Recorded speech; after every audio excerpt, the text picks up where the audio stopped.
It was supposed to be a relaxing trip on a luxury yacht, but everything spiraled out of control. I watched as Kirsty, my wife, betrayed me with Christopher, right in front of my eyes. Lorene, Christopher's wife, wasn't any better. She tried to seduce me while I was dealing with my shattered marriage. Surrounded by people I thought I could trust, I felt utterly alone. I even jumped off the boat, desperate to escape the chaos. But the deeper I sank, the more I realized this was about more than just infidelity. It was about reclaiming my life. I'm sorry, Steve, for getting upset earlier when you reacted to us. I know we told you a lot all at once, and I tried to involve you in our fun. You reacted by defending yourself, and we've talked about it a lot. Nobody blames you for it. Don't worry, we won't make that mistake again. We really miss you when you're not with us. Everything feels different without you. While today is supposed to be our special day of friendship, we will respect your wishes and not touch in front of you.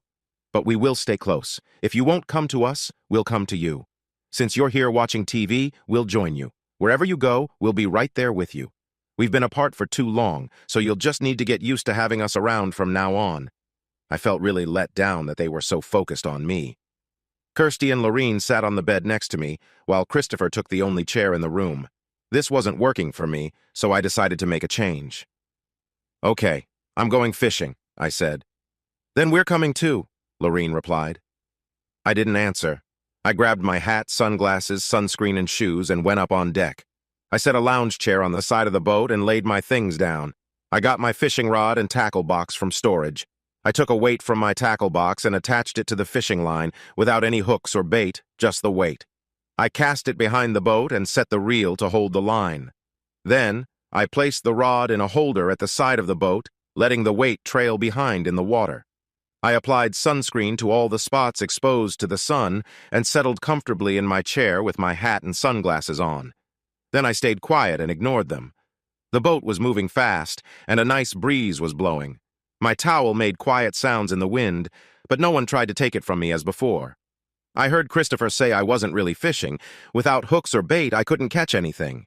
The girls wondered if he thought I did it on purpose or if it was a simple mistake. He said he was sure I wasn't mistaken. I was just passing the time. They kept trying to talk to me, pulling their chairs closer and chatting away, but I didn't respond at all. Still, they continued, despite my pretending to fall asleep, which clearly frustrated them. While I acted like I was drifting off, my mind was busy, running through countless plans for escape. I wanted to make sure that when I made my move, it had a high chance of success. I thought through different scenarios, coming up with ideas depending on the situation. My thoughts were interrupted by the smell of delicious food. "Wake up, sleepyhead," Lorene said with a giggle. "It's time for dinner. Here's a hamburger made just the way you like it, with an unopened bag of chips.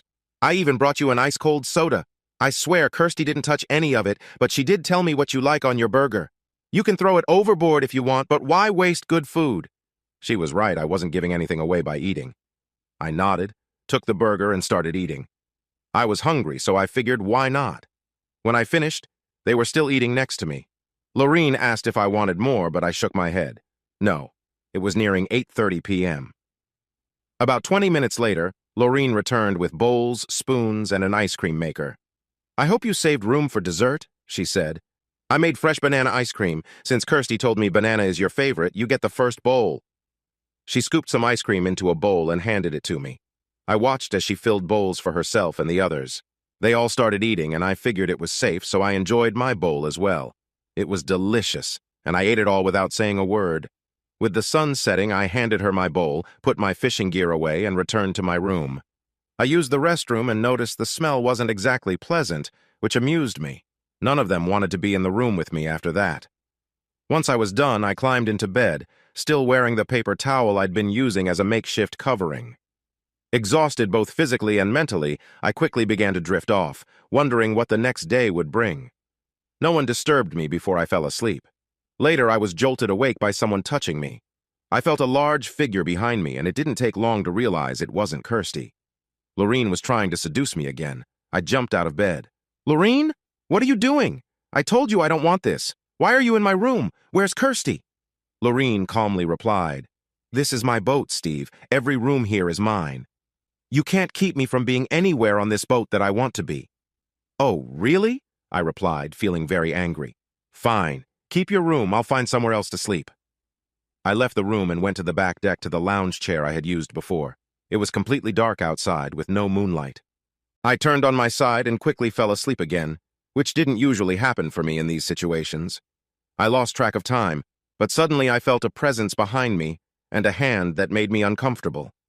Lorene must have quietly moved her chair next to mine. "Why are you doing this, Lorene?" I asked. "I told you I can go anywhere on this boat. Right now, I want to be here with you. Just relax, Steve, and I'll handle everything," she said. "Remember, this is our special day."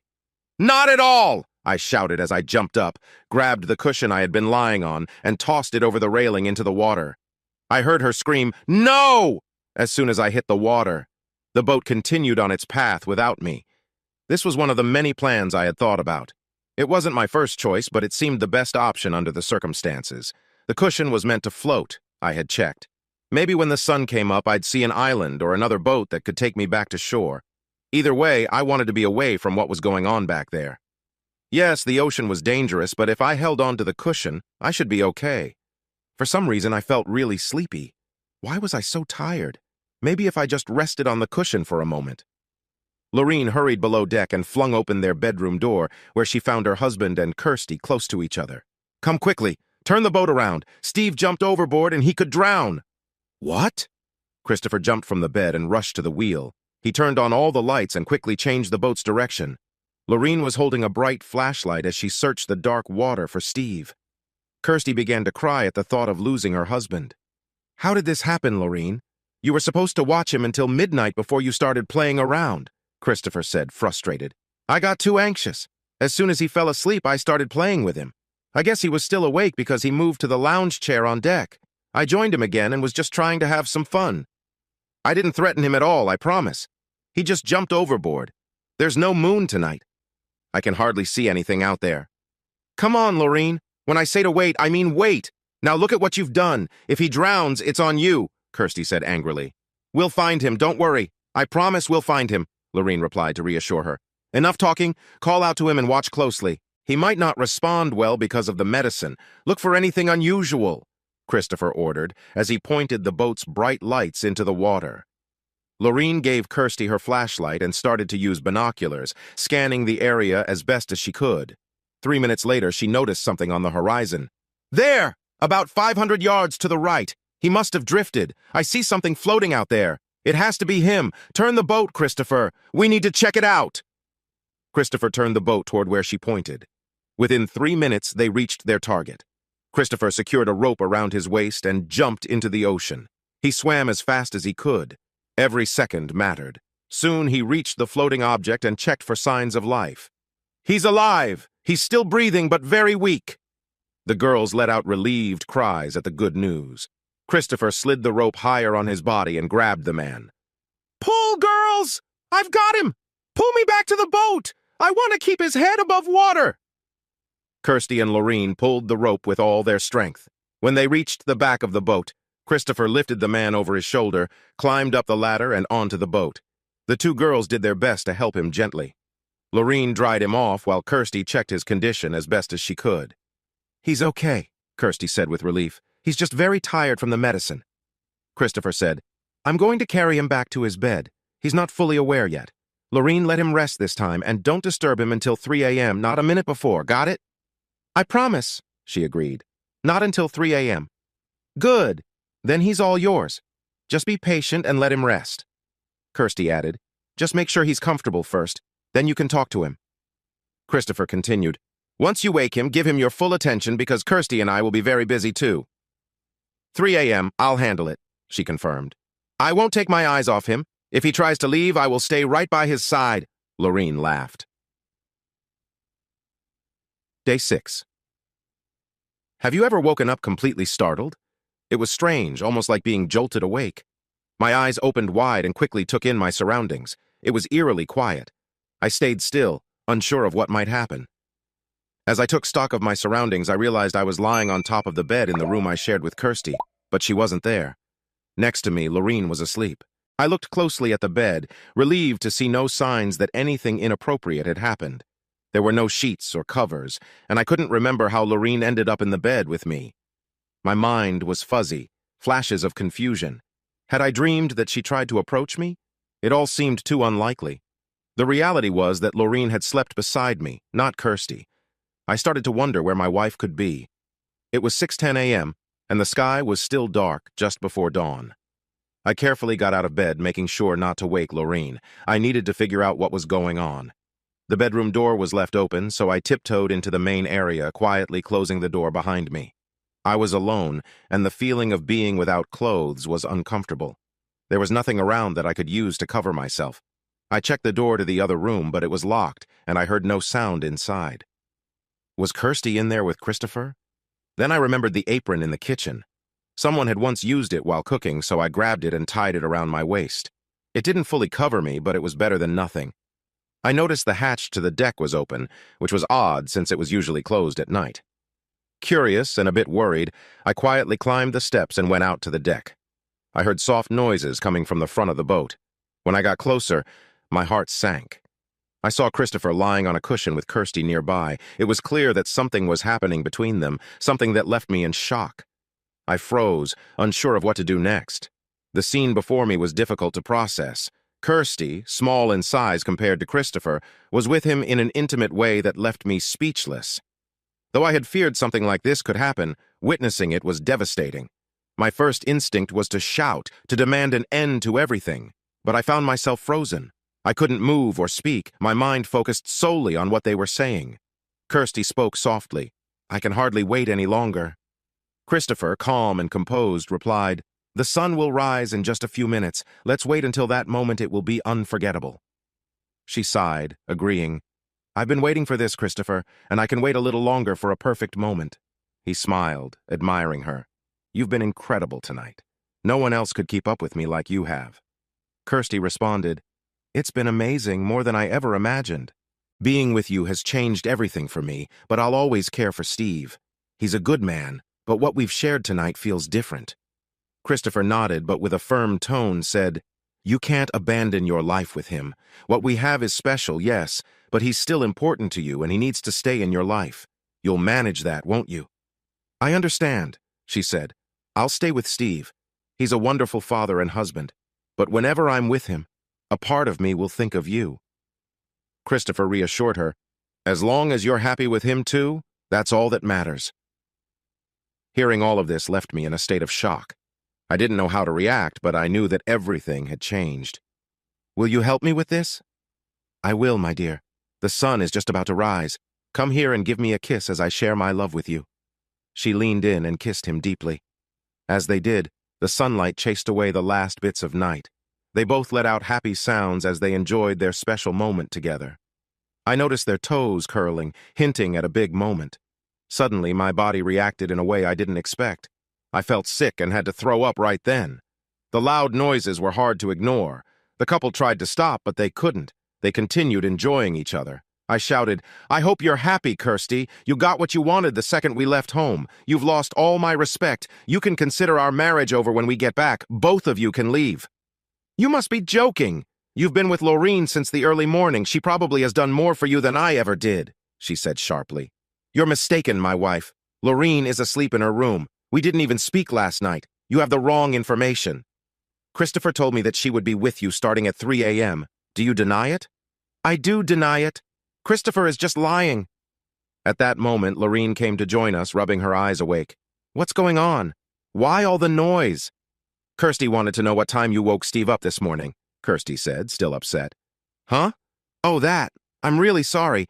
I watched him sleep for a long time and must have fallen asleep myself. I just woke up from all the shouting," Lorene said.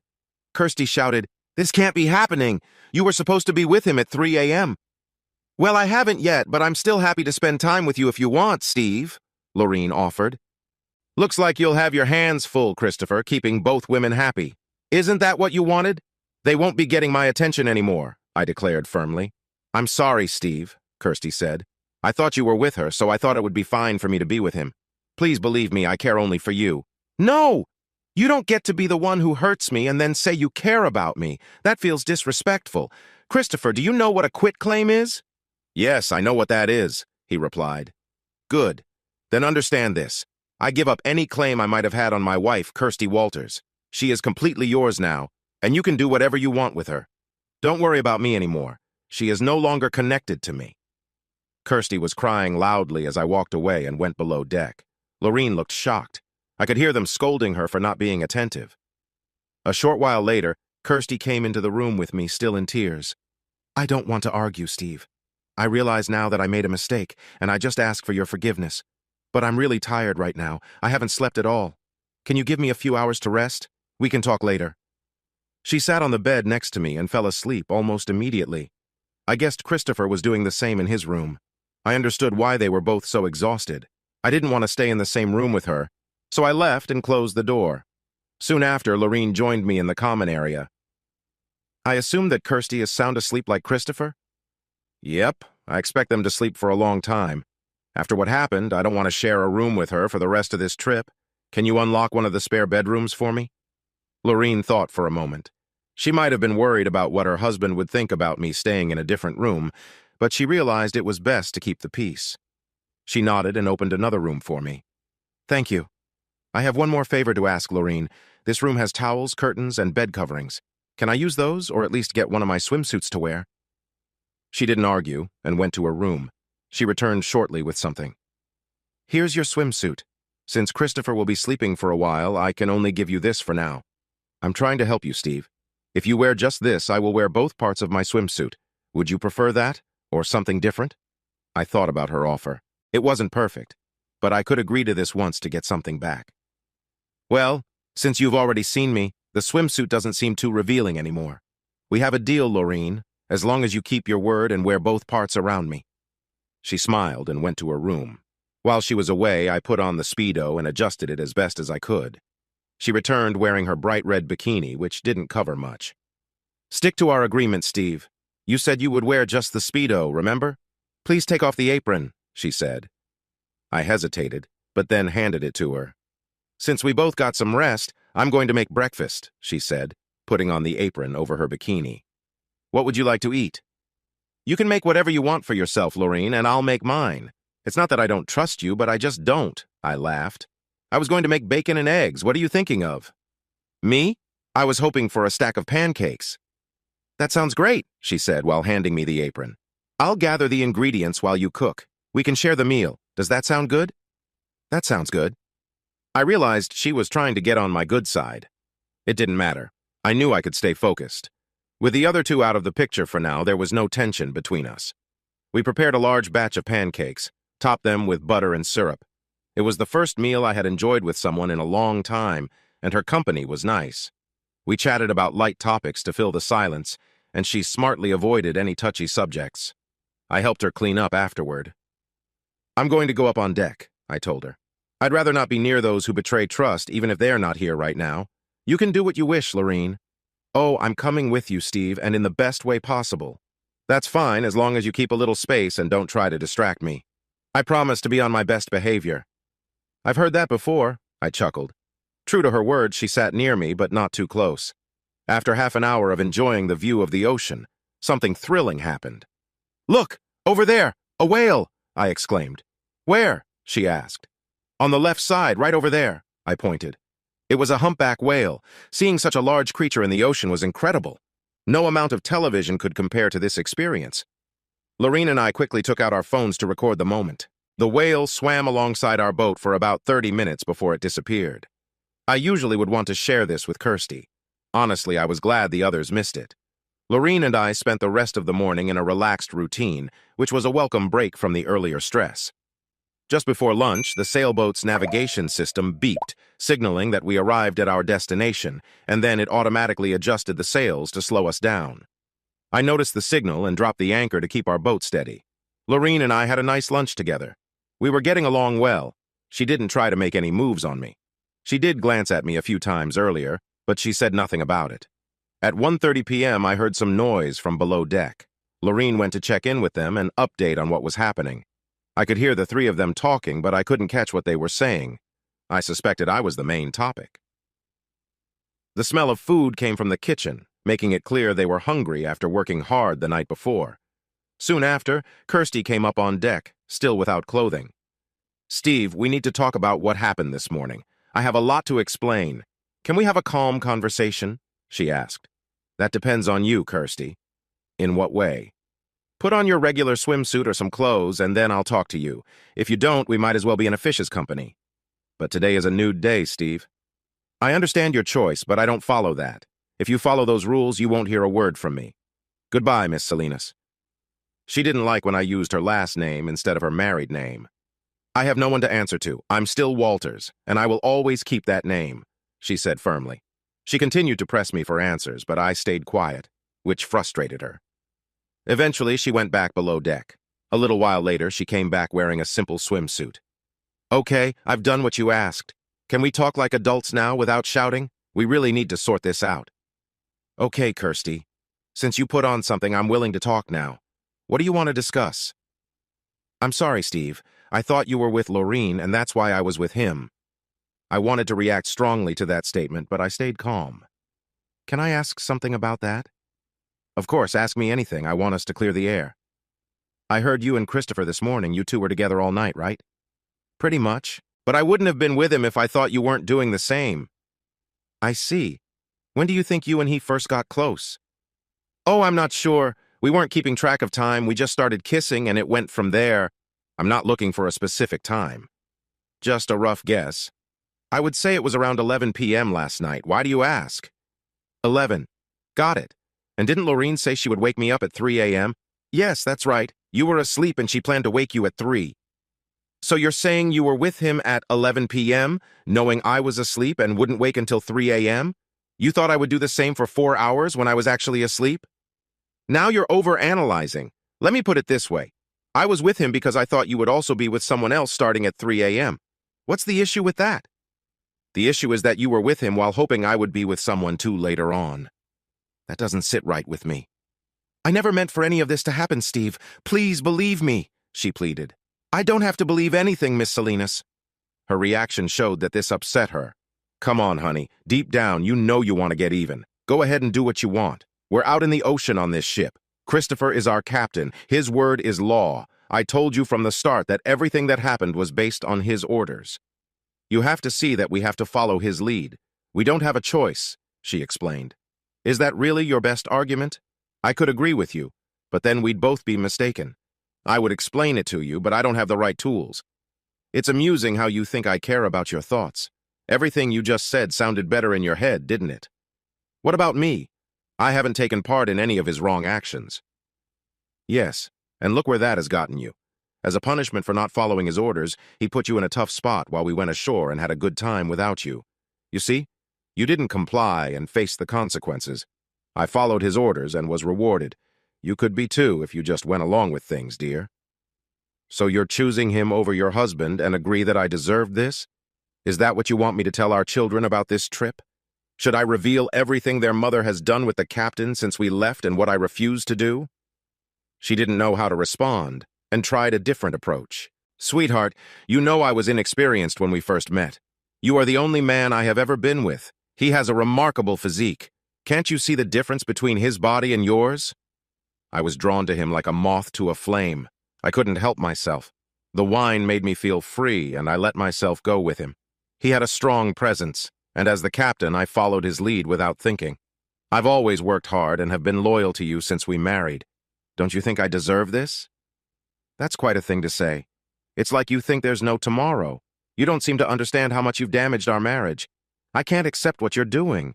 If this is what you want, Kirsty, do it without me. You're being unreasonable. Tomorrow does exist. Even if we never see them again after this trip, we will have memories from this one experience.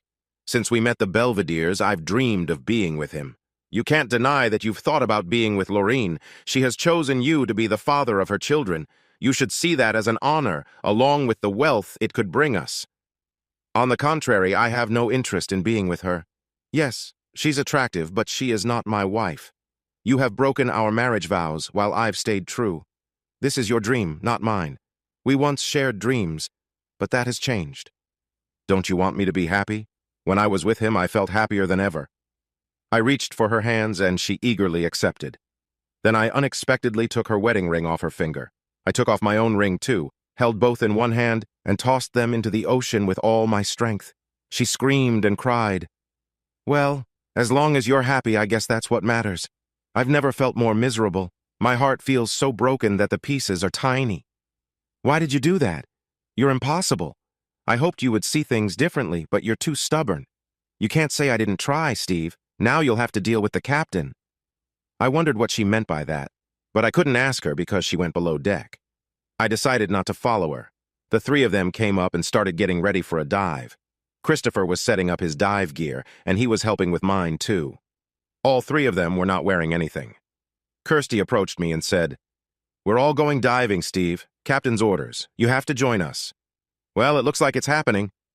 "No, thanks. I'll sit this one out. You all have fun. I'll just relax here and soak up some sun." Christopher jumped in. "That's not an option, Steve. Lorene won't go if you don't. Plus, we can't leave you here by yourself. I can't trust you right now after what you did to Kirsty when you threw away your wedding rings." "Oh, come on, Christopher. I'm sure she will get over it and love the new ring you'll buy for her more than the one I gave her on our wedding day. I've already told you I'm not diving with you guys anymore. You'll have a lot more fun without me." "No way," Kirsty cut in. "How can we have fun underwater if you're not there with me?" "Look, I'm not going on this dive, and I'm not interested in anything else with anyone, especially not her. Haven't you had enough? I bet you're feeling the effects of last night still." "Oh, you're going, whether you want to or not, Captain's orders. If you won't help me with our fantasy, then maybe I'll just have to do it with someone else," she said. "For some reason you think I care. We've already talked about what you are, so if you want to be with someone else, go ahead. But I wouldn't want to be anywhere near you." My words were met with silence. Kirsty looked at me with anger after my refusal. "As I said, Steve, you're going diving with us. Kirsty and I will pair up, and Lorene will be with you. You can keep your swim shorts on for now. You can put on your dive gear yourself, or I'll help you with it. When we're ready, I'll lock your wrist to Lorene's with this special tether. You'll have to stay close to her at all times. If I get a hint that you're bothering her, I'll bring you back and deal with you. Do you understand? You're the only bully here. You're the only one being aggressive. If you want to see a bully, take a look in the mirror," I replied, feeling I had made my point. Reluctantly, I put on my dive gear and got ready. Lorene smiled at me each time I looked her way. As we stood to enter the water, Christopher locked us together as he said he would. We began our descent, with Lorene and me leading while Christopher and Kirsty followed behind. I didn't realize what was happening until it was too late. Before I could react, Christopher had unsheathed his dive knife, and with 2 swift cuts, he sliced through the sides of my swimsuit. In an instant, he pulled it off, leaving me just as exposed as everyone else. I hated the situation. I wasn't going to be an active participant in this dive. I simply adjusted my position in the water so I would stay neutral, neither sinking nor floating, just hovering in place. Lorene was pulling at a line to drag me along, but I wasn't contributing any effort. This dive clearly had a different purpose, and I wasn't interested. I remembered Kirsty talking about how exciting it would be to try something adventurous underwater while scuba diving. But we'd only ever dived with groups, never in this kind of semi-private setting. I knew she had wanted to experience this. When we reached the bottom, Lorene stood upright, and I stayed horizontal in the water beside her. Kirsty approached me from behind, trying to get my attention, but I pushed her away. I could see the hurt in her eyes through her mask, knowing I was rejecting her in front of everyone. Maybe she thought I would give in, but I didn't. Then Christopher appeared. Kirsty shifted her attention to him, placing her hands on him instead. What followed was a moment that I wasn't ready to witness. They both removed their diving gear but kept their regulators in to continue breathing. They stayed weighted down, yet free of most of their equipment. They floated together in a way that was too intimate for me to watch. It was clear they were focused on each other, leaving me to my own thoughts. Lorene seemed to notice the moment and decided to approach me, perhaps thinking I would change my mind. But I remained distant, watching the scene unfold, still feeling disconnected from it all. She reached out suddenly and touched me in a way I didn't appreciate. I quickly moved my hand and pushed her mask up off her face. She let go of me right away and used both hands to fix her mask and clear it of water by blowing through her nose. This is something all students learn when they train to be divers. I wasn't putting her in any danger. She understood my message and didn't try to touch me again. Christopher was too focused on what he was doing with my wife to notice us. After a while, I heard them both make sounds underwater. Lorene and I knew what that meant. It was clear when Christopher helped Kirsty rise up. A cloudy mist filled the water around them. I didn't care anymore. In my mind, I had already let go of our marriage. They put their dive gear back on and checked their air supply. They decided to come up since being under the water can make you breathe harder. Christopher and Kirsty were the first to reach the top, while Lorene stayed back with me for some reason. She acted like she was interested in some fish nearby, but I could tell she was just buying time. Once she saw them climb back onto the boat, she gave me a thumbs up, and we slowly started our ascent. When we finished, she took her time getting onto the boat and left me last without any help. When I took off my gear, no one else was on deck. I assumed they were drying off, so I went below to do the same. They were already dry when I got down. Lorene was still drying her long hair, but looked fine otherwise. I checked all the rooms, but none were open. "Hey, can one of you unlock a room so I can get a towel?" I asked, feeling exposed. "It's warm enough. You'll dry off soon without one," Kirsty replied. "Now that you're just as naked as we are, you won't be alone anymore, so you can get used to it. Staying shut away in a room isn't good for you. Don't you think it's time to join us?" she added. "I feel like I'm less of a person to you now than before we left. Kirsty, you've lost sight of who you are. You allowed greed and desire to take over. Our wedding vows mean a lot to me, but it seems you don't feel the same. You've broken them," I replied, trying to keep my voice steady. "I'm going up to dry off on deck," I said. Ignoring me completely, Kirsty shouted, "Not without all of us!" The others followed her and gathered around me on deck. I quickly made a decision.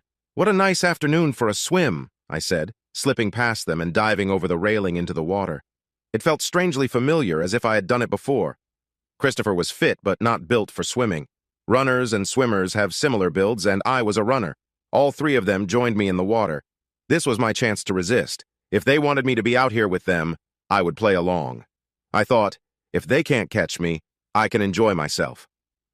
I swam around them playfully while the girls called out, annoyed at my refusal to cooperate. Christopher struggled in the water. He could swim but was slow and soon tired out. After about half an hour, he called the girls back to the boat. He lowered the small boat into the water and all three climbed in. He started the motor, and they quickly approached me. "Looks like your plan to avoid us has failed, Steve," Lorene said. "You're caught now. Why don't you come aboard with us?" I kept swimming, ignoring them. I enjoyed the side stroke. It was my favorite, and I could do it for a long time. By staying on my side, they couldn't see me clearly. Another good thing was that they were in the boat, and I was away from them in the water. I didn't have to see them closely. I swam in circles, keeping a good distance from the main boat for a couple of hours. Eventually, I decided to swim back when they insisted it was time to make dinner. I was quite hungry after all my swimming. Once on deck, I lay down on a lounge chair to dry off. Then I went inside, found a chair, and covered myself with a small pillow from the couch. Earlier, I had gone to the bathroom in the ocean, so that worked out since I was unable to use the bathroom on the boat. The girls were busy in the kitchen preparing dinner while Christopher sat on the couch flipping through channels. He asked what I wanted to watch, but I told him I preferred listening to music. He handed me the remote while I looked for some songs to play and turned up the volume. At first, the three of them danced to the music, but soon the lyrics began to catch their attention. The songs I picked included "I'm Not the Only One" by Sam Smith, "You Ought to Know" by Alanis Morissette, "Unfaithful" by Rihanna, "You Know I'm No Good" by Amy Winehouse, "Heard It From a Friend" by REO Speedwagon, "Me and Mrs. Jones" by Billy Paul, "Cheated by Boys Like Girls," "Before He Cheats" by Kelly Clarkson, "You're No Good" by Linda Ronstadt. Kirsty noticed what I was doing first and quietly told Lorene, who then told Christopher. He wasn't happy with me and turned the music off because every song was about cheating. I asked Christopher, "Why did you turn off my music? It gets me thinking about my divorce." Kirsty jumped in, "You would never divorce me. We both know you care about me too much." I couldn't help but respond, "Kirsty, to use an example from the Frasier TV show, Cornell University has a special microscope that can show images of atoms, the very building blocks of everything. Even with that, I couldn't find any interest in staying married to you." Instead of crying, she got mad but stayed quiet. I added, "Your brain makes a grain of sand look big." Ignoring my comments, they invited me to join them for dinner once it was ready. I declined but sensed something was off. I told them I'd eat in my chair in the common area. The small space at the table felt too close for comfort. I wanted them to feel my rejection more. They followed me to the common area where we each ate from our plates. They tried to talk to me, but I brushed off every attempt. I could tell Christopher was getting more upset, but he stayed quiet, which was unusual. Around 6 p.m., the girls finished cleaning and came back to the common area. That's when my situation took a surprising turn. Christopher approached me casually as if he was simply walking past me. Suddenly, he grabbed me and put me in a hold. Next, he moved me across the room next to the stainless steel grab bar, which I recognized all too well. Kirsty quickly helped him by securing my wrists behind me with handcuffs attached to the bar. This left me standing against the wall, feeling very exposed. I felt completely out of control, though not as restrained as being tied up. It was still deeply humiliating. Christopher began to speak. "I bet you're wondering what's coming next, Steve. Well, you're about to find out. The three of us have had enough of your superior attitude, and it's time to put an end to it. From now on, you'll follow my instructions. No questions asked. You might think you can resist, but you'd be wrong. With my resources, I get what I want. After getting close to you and Kirsty, Lorene wanted you as her partner, and that's exactly what's going to happen. I won Kirsty over long ago, even before you threw that childish fit earlier. The girls wanted me to keep it quiet and surprise you, but I've decided to let you know exactly what's happening." He continued, "You've upset me one too many times, so now you're going to feel the consequences. You've hurt my wife, made her cry, and rejected her over and over. You've insulted your own wife, and throwing your wedding ring into the ocean was just too much. This trip was supposed to be fun for all of us, but you've ruined it for them, and now you'll pay for that. There's nothing you or anyone else can do to stop me. Your childish behavior ends tonight." I replied, "What do you think you can do to threaten me? Kick me again? Go ahead. I already have 2 great kids, and I'm not interested in being part of your plans." Christopher burst out laughing. "You think you still have a choice here, Steve, but you don't. Your wife made a deal with me, and now you belong to me. After tonight, you'll do exactly what we ask. You won't divorce Kirsty, you'll stay with her, and you'll help Lorene have the children she wants. You and Kirsty will remain in our lives just as we planned." The weight of his words settled over me, and I knew that everything was about to change.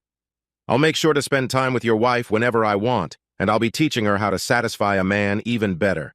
Everything I've said will happen, just as sure as my name is Christopher Belvedere." I responded sarcastically, "And how exactly do you plan to pull this off? You have some kind of mind control device?" He laughed. "No, I don't need anything that fancy. Drugs will do the trick. Remember when we mentioned a business trip to Montserrat? That's where I'm going to get what I need. I'm meeting with a friend, Gerald, to buy a variety of drugs enough to make sure you'll follow our lead. I've brought along gold coins and cash for the deal. Sure, it's risky with the strict laws there, but it'll be worth it. Once we get back, we have 3 more weeks to break your resistance completely. The drugs will wear down your will, and soon you'll be doing whatever we want. Eventually, you won't even need the drugs, you'll just crave the life we'll pull you into." I stared at him and said coldly, "Christopher, if I had a gun with 2 bullets and was stuck in a room with you, Hitler, and Osama bin Laden, I'd shoot you twice. And if we ever end up alone in a room together again, only one of us will leave. I don't care which one." He smirked. "Big talk from someone who won't be able to stop me. I'll own you just like I own both of our wives. Let me show you real power." He called Lorene over and instructed her to bend over the couch, which she did without hesitation. "Kirsty, come help," he continued. She followed his directions, assisting him as he demonstrated his dominance. It was a moment meant to intimidate me, and I understood that his power over the situation was meant to be overwhelming. The scene before me was meant to make a point, but it only fueled my resolve. I knew this wasn't over, and I wasn't ready to give in. After a few moments, Christopher stepped back. "I was getting close," he said. Then he turned to Kirsty. "Now come over here. Kneel and put your hands behind your back." She followed his instructions. "Good. Now look at Steve the whole time," he continued. Kirsty obeyed without hesitation, her focus on carrying out his orders. The situation unfolding before me felt surreal. Kirsty was performing the task with an eagerness I hadn't seen before, as though she was determined to please him. The dynamic between them left me feeling more and more disconnected, almost numb. As she finished, Christopher complimented her, clearly pleased with her actions. He then ordered her to kiss me, trying to further humiliate me. "Now go give your husband a kiss and make sure he knows who's in charge." I couldn't stay silent anymore.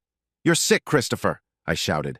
"Kirsty, don't even think about coming near me. I don't want to hurt you, but I will if you try anything." My anger surged, and I made it clear I wouldn't tolerate being a part of this any longer. Christopher's face darkened. "You're really pushing your luck, Steve. You think you can defy me? You'll regret it soon enough. Once you're under my control, you'll be the one doing everything I say, just like she did." Mark my words." Kirsty laughed at his threat, and I couldn't believe what I was witnessing. I shook my head in disbelief. In a moment of frustration, I spoke up again, perhaps to deflect the tension. "Christopher, you need to calm down. This isn't about power, and it's certainly not going to end the way you think." But deep down, I knew things were spiraling beyond my control, and I would need to find a way to stop this madness. "You seem too tough to be gay," I joked, laughing at my own comments. But then I got angry. I looked her straight in the eye and said, "Kirsty, you better hope someone steals this boat and gets rid of me while you're away. If I make it through this, not only will I leave you, but you'll never see me again. And Lorene, I would rather not have kids than bring a child into this mess.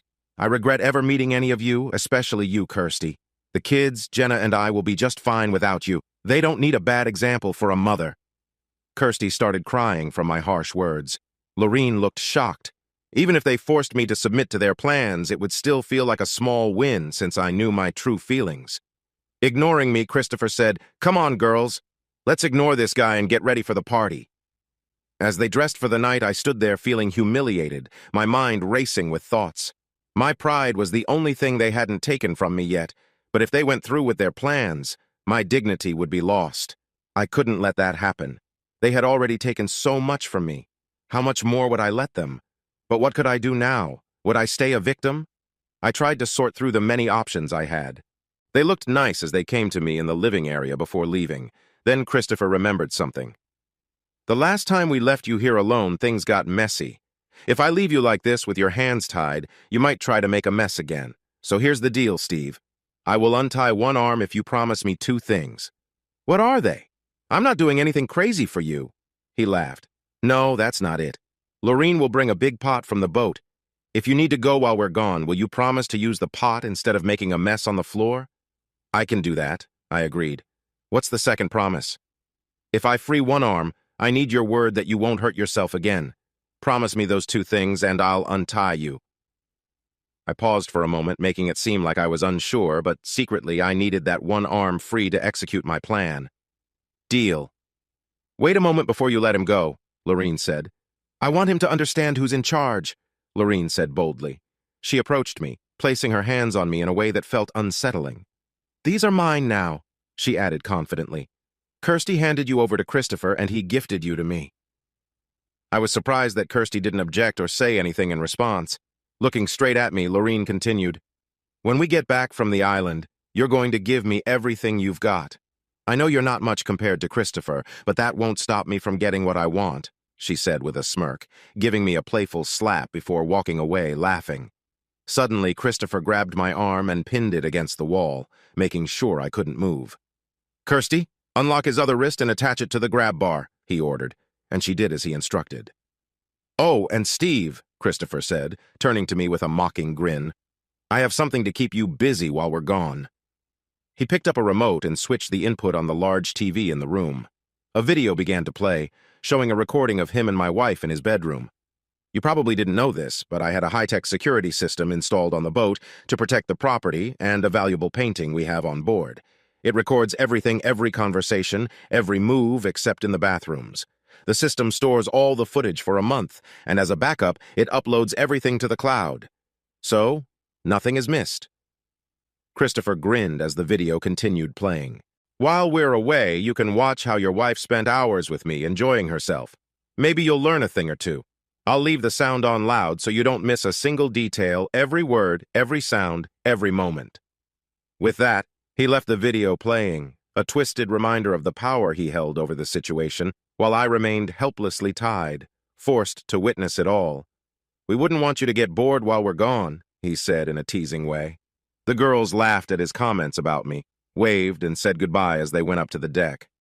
I tried to ignore them. Then, I felt the vibrations from the winch as it lowered the small boat into the water. The TV was too loud, and I couldn't hear the boat's engine starting, so I waited for 10 minutes to think about my escape plan, especially after what Christopher had just told me. The ship's security system was recording everything all the time, uploading to the cloud for safety. This meant that all my actions were being captured, and he would eventually see them. I wanted to escape without being noticed, but now I realized he had eyes and ears everywhere.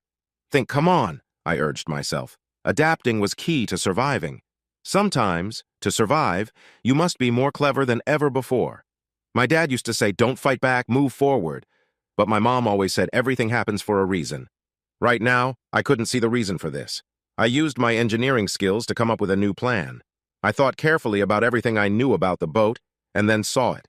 On the wall, about 18 inches from the grab bar, was the emergency panic button that Christopher had mentioned on my first day. Pressing it would turn off all power to everything. I didn't want to make my actions obvious to anyone who would watch the recordings later, so I planned my every step carefully. I stood with my back to the wall and moved quietly to the switch behind me, pretending to be interested in something happening across the room. After a few minutes, I bent my arm behind my back as if scratching an itch and kept it there. I waited a little longer before tapping my fist against the wall softly, hoping it would sound like someone was approaching from the gangway. "Kirsty? Christopher? Laureen, did you come back for something?" I called out, looking toward the gangway. Then I slipped my fingers behind the button and held it tightly, pretending to be surprised. I looked in shock toward the gangway and exclaimed, "Who are you? What do you want?" With that, I pulled the button to cut all power to the boat. The light dimmed as my eyes adjusted to the little light coming through the windows. The boat had no power at all, so the recording system was useless. I reached for the paper towel cabinet and pulled out some rolls to find what I was looking for. The hacksaw! It was still there. Since nothing was being recorded, I was in the clear. I used the saw to cut the chain on the handcuffs, freeing myself to move around the boat. I went up to the deck. I felt nervous, like a shy squirrel, not knowing where anyone else was. The smaller boat was out of sight, so I felt safe standing up and moving around on deck. We were anchored about 1.5 miles from the island port of Montserrat. I hoped the wind would go my way. As I stood still, the breeze blew from the warm island out to sea. The front of the boat was facing the island, which helped it move smoothly with the wind. I remembered an old saying, "Chance favors the prepared mind." I was amazed at my luck. This helped the next part of my plan work. There was a big manual lever on the anchor chain housing. Pulling it was hard, but it eased the pressure enough to pull the pin holding the anchor chain. I took out the pin and let go of the lever. Christopher had told me that in an emergency, if the anchor winch didn't work, the chain could be loosened and dropped, allowing the boat to float away. I heard the chain slide out and drop into the water. The boat was no longer tied down. I could feel myself drifting away from the island thanks to the wind.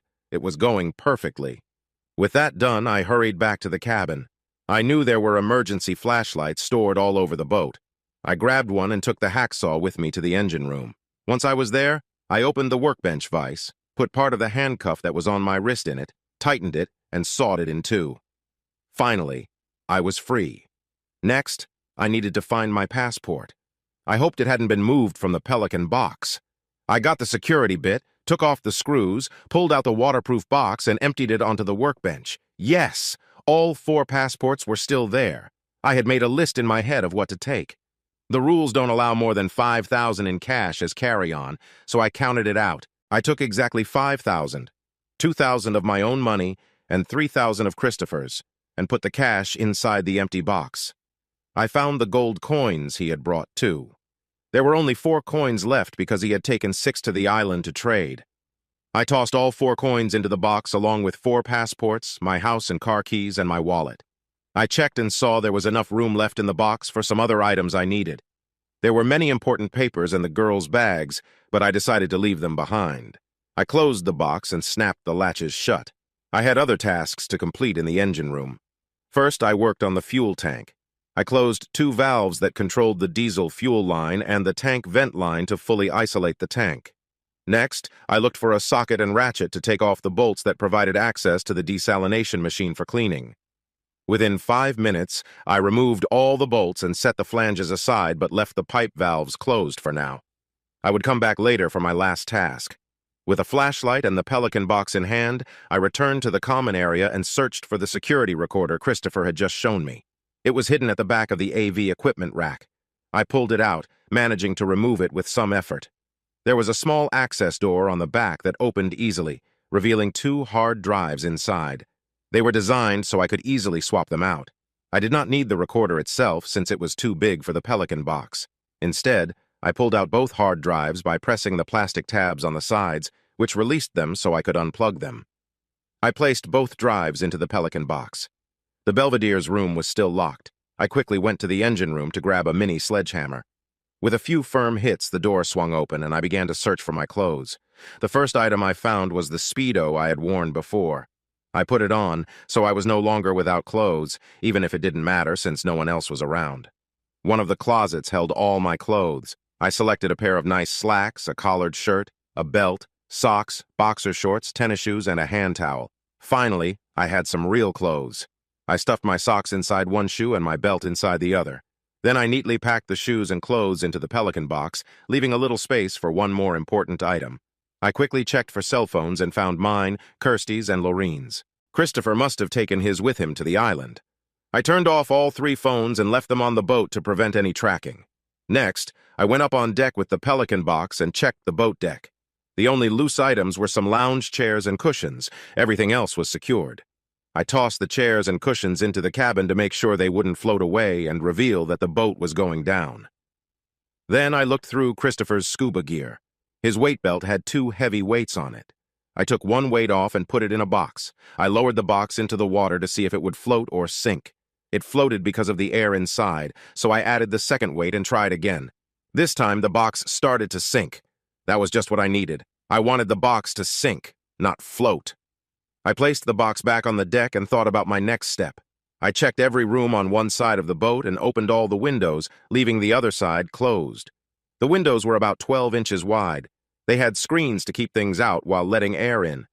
Then I went to the engine room and wondered if I missed anything. Nothing came to mind, so I opened both big valves for the water system. Water started pouring in like a fountain. I was going to sink the boat. I went back to the main area and opened every door. Feeling good about my plans, I went back up on deck. I closed the gangway hatch and locked it from the outside. This would keep everything inside the boat as it sank and stopped anything from floating away. Water rushed into the boat while air escaped through the windows, causing the boat to tilt under the weight of the water.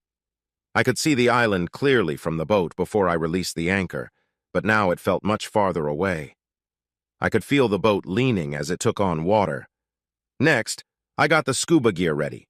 I grabbed an air cylinder and connected my gear to it. I set out my mask and fins to prepare for my dive. Then I found an underwater scooter that was fully charged. I double-checked the compass that would lead me to the island and attached it to the scooter so I could easily see it. I took the rope that Lorraine used for her camera, clipped it to my gear, and let it hang. I put on the weight belt and my other gear, then slipped into the ocean. I didn't need to jump because the boat was already sinking quickly. I tied the other end of the rope to the important Pelican box. It meant a lot to me. The underwater scooter had its own rope, which I attached to my gear to keep it safe in case I dropped it. I stayed at the surface and watched the boat go under. It tilted to one side as the air escaped. I was both fascinated and saddened as the expensive sailboat and the valuable painting turned on their side and sank into the water. I looked around in all directions and saw nothing but a distant island. There were no other boats or people nearby. I was completely alone and focused on my escape. I didn't want to risk being seen if the others returned to the boat from the island, but I thought they would be gone for a while. An hour had already passed, so I decided against swimming openly to the island. I let some air out of my gear, which helped me sink into the water. I settled at about 15 feet deep. I checked my compass and turned on the scooter to move quickly and quietly, pulling the Pelican box with me. I figured there would be enough air and battery to cover the distance since the scooter used little energy. I checked my dive watch and took quick breaths above water every 10 minutes to confirm my direction and ensure no one was near. While diving, boat engines can be heard from far away because sound travels better underwater than in the air. Thankfully, my trip was calm. As I approached the island, I could finally see the bottom even as it got dark. There were many coral reefs, so I knew I was close to the shore. I came up briefly to check if anyone was at the beach where I planned to land. The main docking piers were about a mile away. I spotted some hotels off to the right and a few houses nearby. To my left was an industrial area, but it seemed quiet, so I aimed for that spot. Once I was about 50 yards from the shore, I swam down to the bottom near the coral reef. The bottom was about 35 feet below the surface, dotted with beautiful elkhorn coral. I took off my fins and tucked them below the edge of the reef along with the scooter. The scooter's rope kept everything secure under the reef. I took off all my scuba gear except for my mask and pushed the rest deep under the coral. I emptied the air from my buoyancy control device so nothing would float up and be seen. I used the rope from the Pelican box to tie up the tank and the buoyancy device, making sure they stayed hidden underwater. If anyone found that scuba gear, they could keep it. There was nothing on it with my name or any information about me. Finally, I hid my mask too. I took a last breath from my regulator before turning off the tank. Taking the handle of the Pelican box, which connected me to the outside world, I swam gently to the surface, careful to let out air to keep my lungs safe. Then, I swam over to the nearby pier and climbed the ladder to get onto the wooden surface. The big building nearby seemed to be involved in shipping sand and gravel. Since it was getting dark, I thought they were probably closed for the day. I saw 4 trash dumpsters nearby and walked over, hoping to stay unnoticed. I was glad I had made it this far without being seen. I opened the Pelican box, took out a hand towel, and dried myself off. Once I was dry, I quickly changed out of my swimwear into my street clothes. Being fully dressed felt amazing. I felt almost normal again. I no longer needed the swimwear or the weights, so I tossed them and the towel into the closest dumpster. This made the box much lighter. It was larger than I needed, but I didn't have anything else to use. I guess I missed that part of my plan. Nobody's perfect.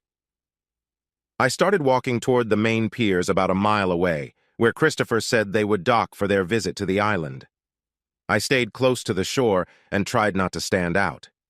Halfway to the piers, I passed more hotels with families enjoying evening walks on the beach. I missed Jenna and my kids a lot. After 30 minutes, I could see the main docks. Their small boat was still tied to the pier. The 3 people I was watching were still on the island. I needed to wait and remain hidden. My plan depended on them not knowing whether I was okay. It felt like I was in a movie, and my heart was racing. I found a convenience store nearby where I was concealed behind some palm trees. I thought about getting a soda, but remembered it was important for my plan that very few people saw me who might recognize me later. I stayed hidden. A few people walked by on the beach but didn't pay much attention to me. About 30 minutes later, the group came back to the small boat. My heart raced when I saw them. My hands were shaking. Christopher was carrying a small bag, which I figured had something they would use on me. They were acting very friendly, and Christopher was helping the women into the boat in a way that made it seem like they were having fun together. There was a lot of laughter, probably excited about what they planned to do. Christopher started the motor, and they headed back toward where the sailboat was. They had no idea I had escaped and was hiding nearby. Soon they would be confused to find the boat missing. Without power, the boat's electronics could not send out a signal. The last place it was seen was where it had been anchored.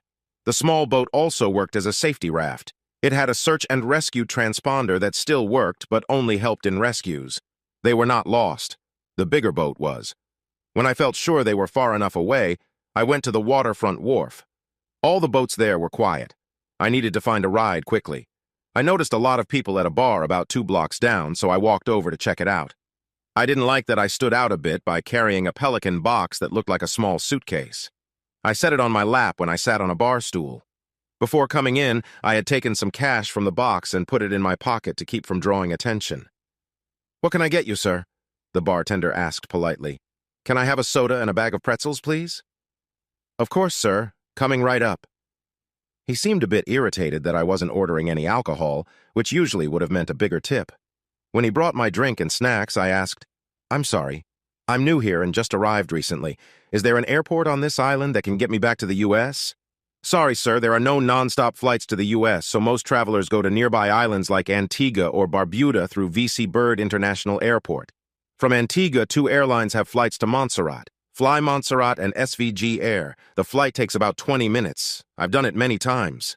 It then hit me that I would need my passport to fly from the local airport, and that would leave a trace for Christopher to find out I was gone. I wanted to leave the island quietly. "Is there a boat captain here who could take me for a trip?" I asked. He looked around the big room and pointed to a tall man sitting alone with a bottle of beer. "Thanks. Can I have a bottle of the same beer?" He quickly placed one on the bar for me. I gave him 3 $20 bills and said, "Thanks, keep the change." "Excuse me, can I join you for a moment?" I politely asked as I set my opened bottle in front of him. "You just bought a seat. Help yourself," he laughed. "I heard you have access to a boat for private trips." "I do. I can set something up for tomorrow. What's your plan?" "I need to get to Antigua tonight. If I pay extra, can we leave right away?" "Antigua? Why not fly? It's cheaper and faster. They can get you there in under 30 minutes. It would take me all night by boat."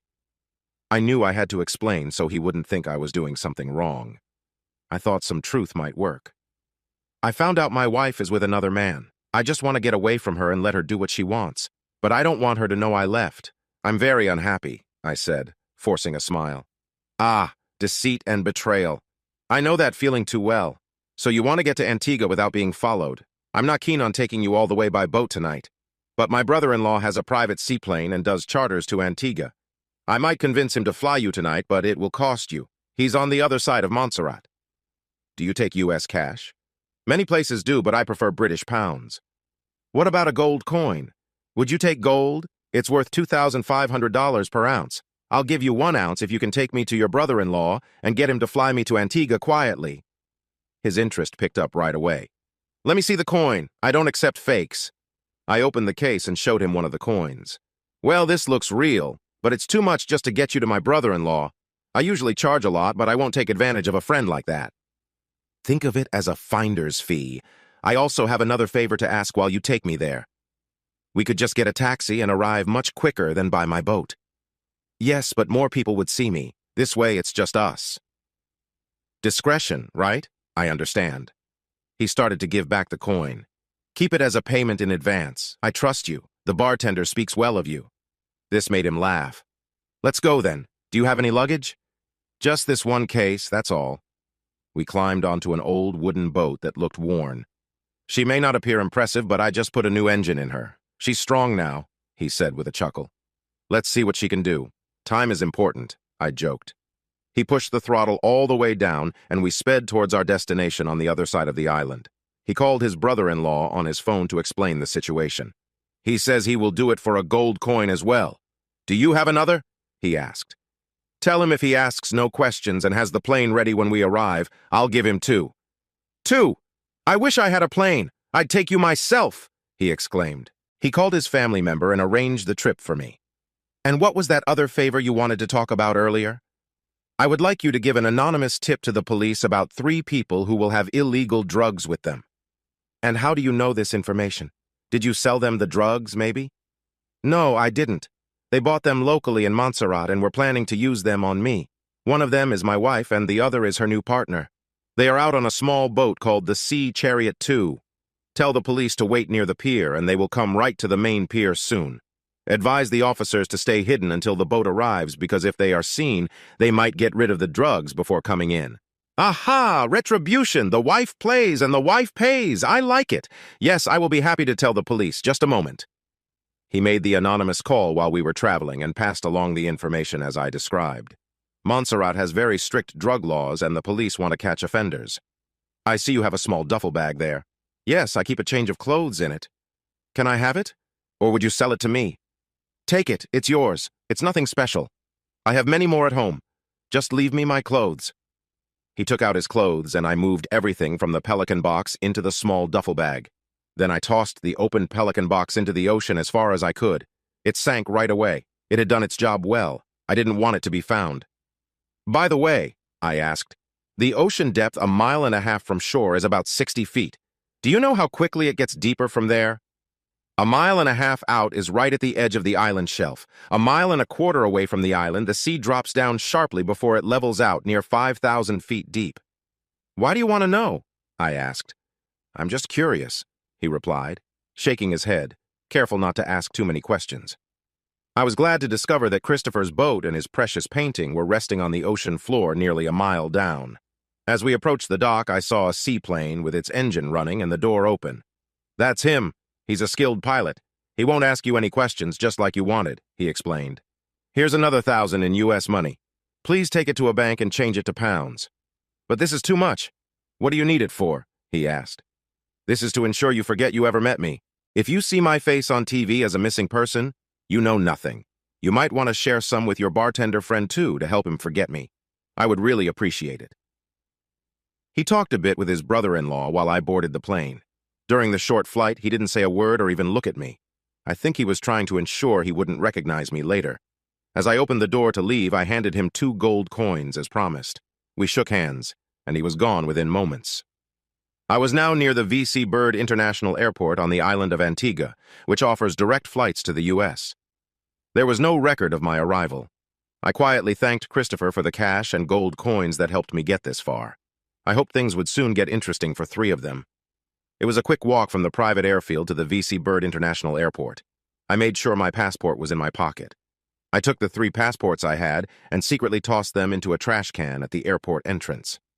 Once inside, I showed my passport and paid cash for a ticket to the USI would have a short layover in Miami before connecting to Tampa. The cash price for the ticket was $1,200. The next flight would leave in 2 hours. During the security checks, I asked for my bag to be inspected by hand, not wanting the X-ray machines to harm my hard drives. A dog was brought in to sniff my bag, but nothing suspicious was found. I had started with $5,000 in cash. I gave the boat captain $1,000 and spent $1,200 on the ticket, leaving me with $2,800. From the 4 gold coins I had, I used 1 for the boat captain and 2 for the seaplane, leaving me with 1 coin. While waiting, I grabbed a meal at the airport restaurant. I spent the rest of my time before the flight buying souvenirs for Jenna, Amelia, and Eric. I spent a lot of Christopher's money, about $800, on gifts for the 3 people waiting back home. That left me with my original $2,000. To carry all my purchases, I had to buy a new suitcase that would fit in the plane's overhead compartment. When it was time to board, I placed the suitcase above me and put the duffel bag under my seat. I had to keep those hard drives safe. Once I arrived in Miami, I went through customs. I asked for a manual check for the hard drives, which meant they used a wand and brought in a dog to sniff my bags again. After that, I was allowed to go into the Miami terminal and wait for my flight to Tampa. I had a 45-minute wait and found a store in the airport that sold burner phones. I bought one and saved a few numbers I remembered, but didn't call anyone yet.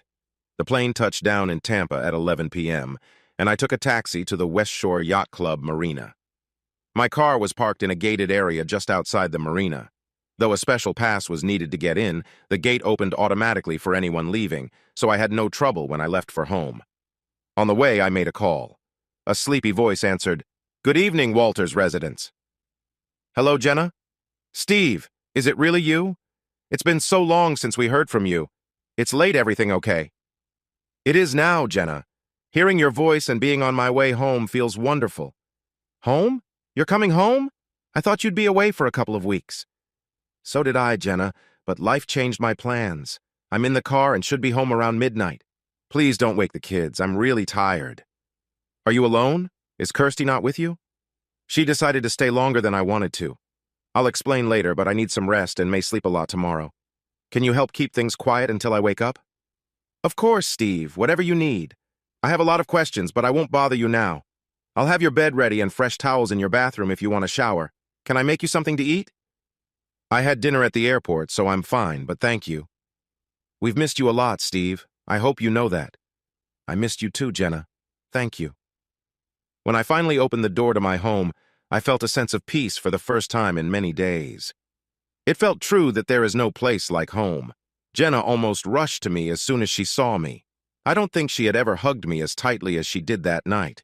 She kissed my cheek a few times with tears in her eyes and welcomed me home. I left the suitcase full of souvenirs in the living room and slowly went upstairs to my bedroom with my duffel bag.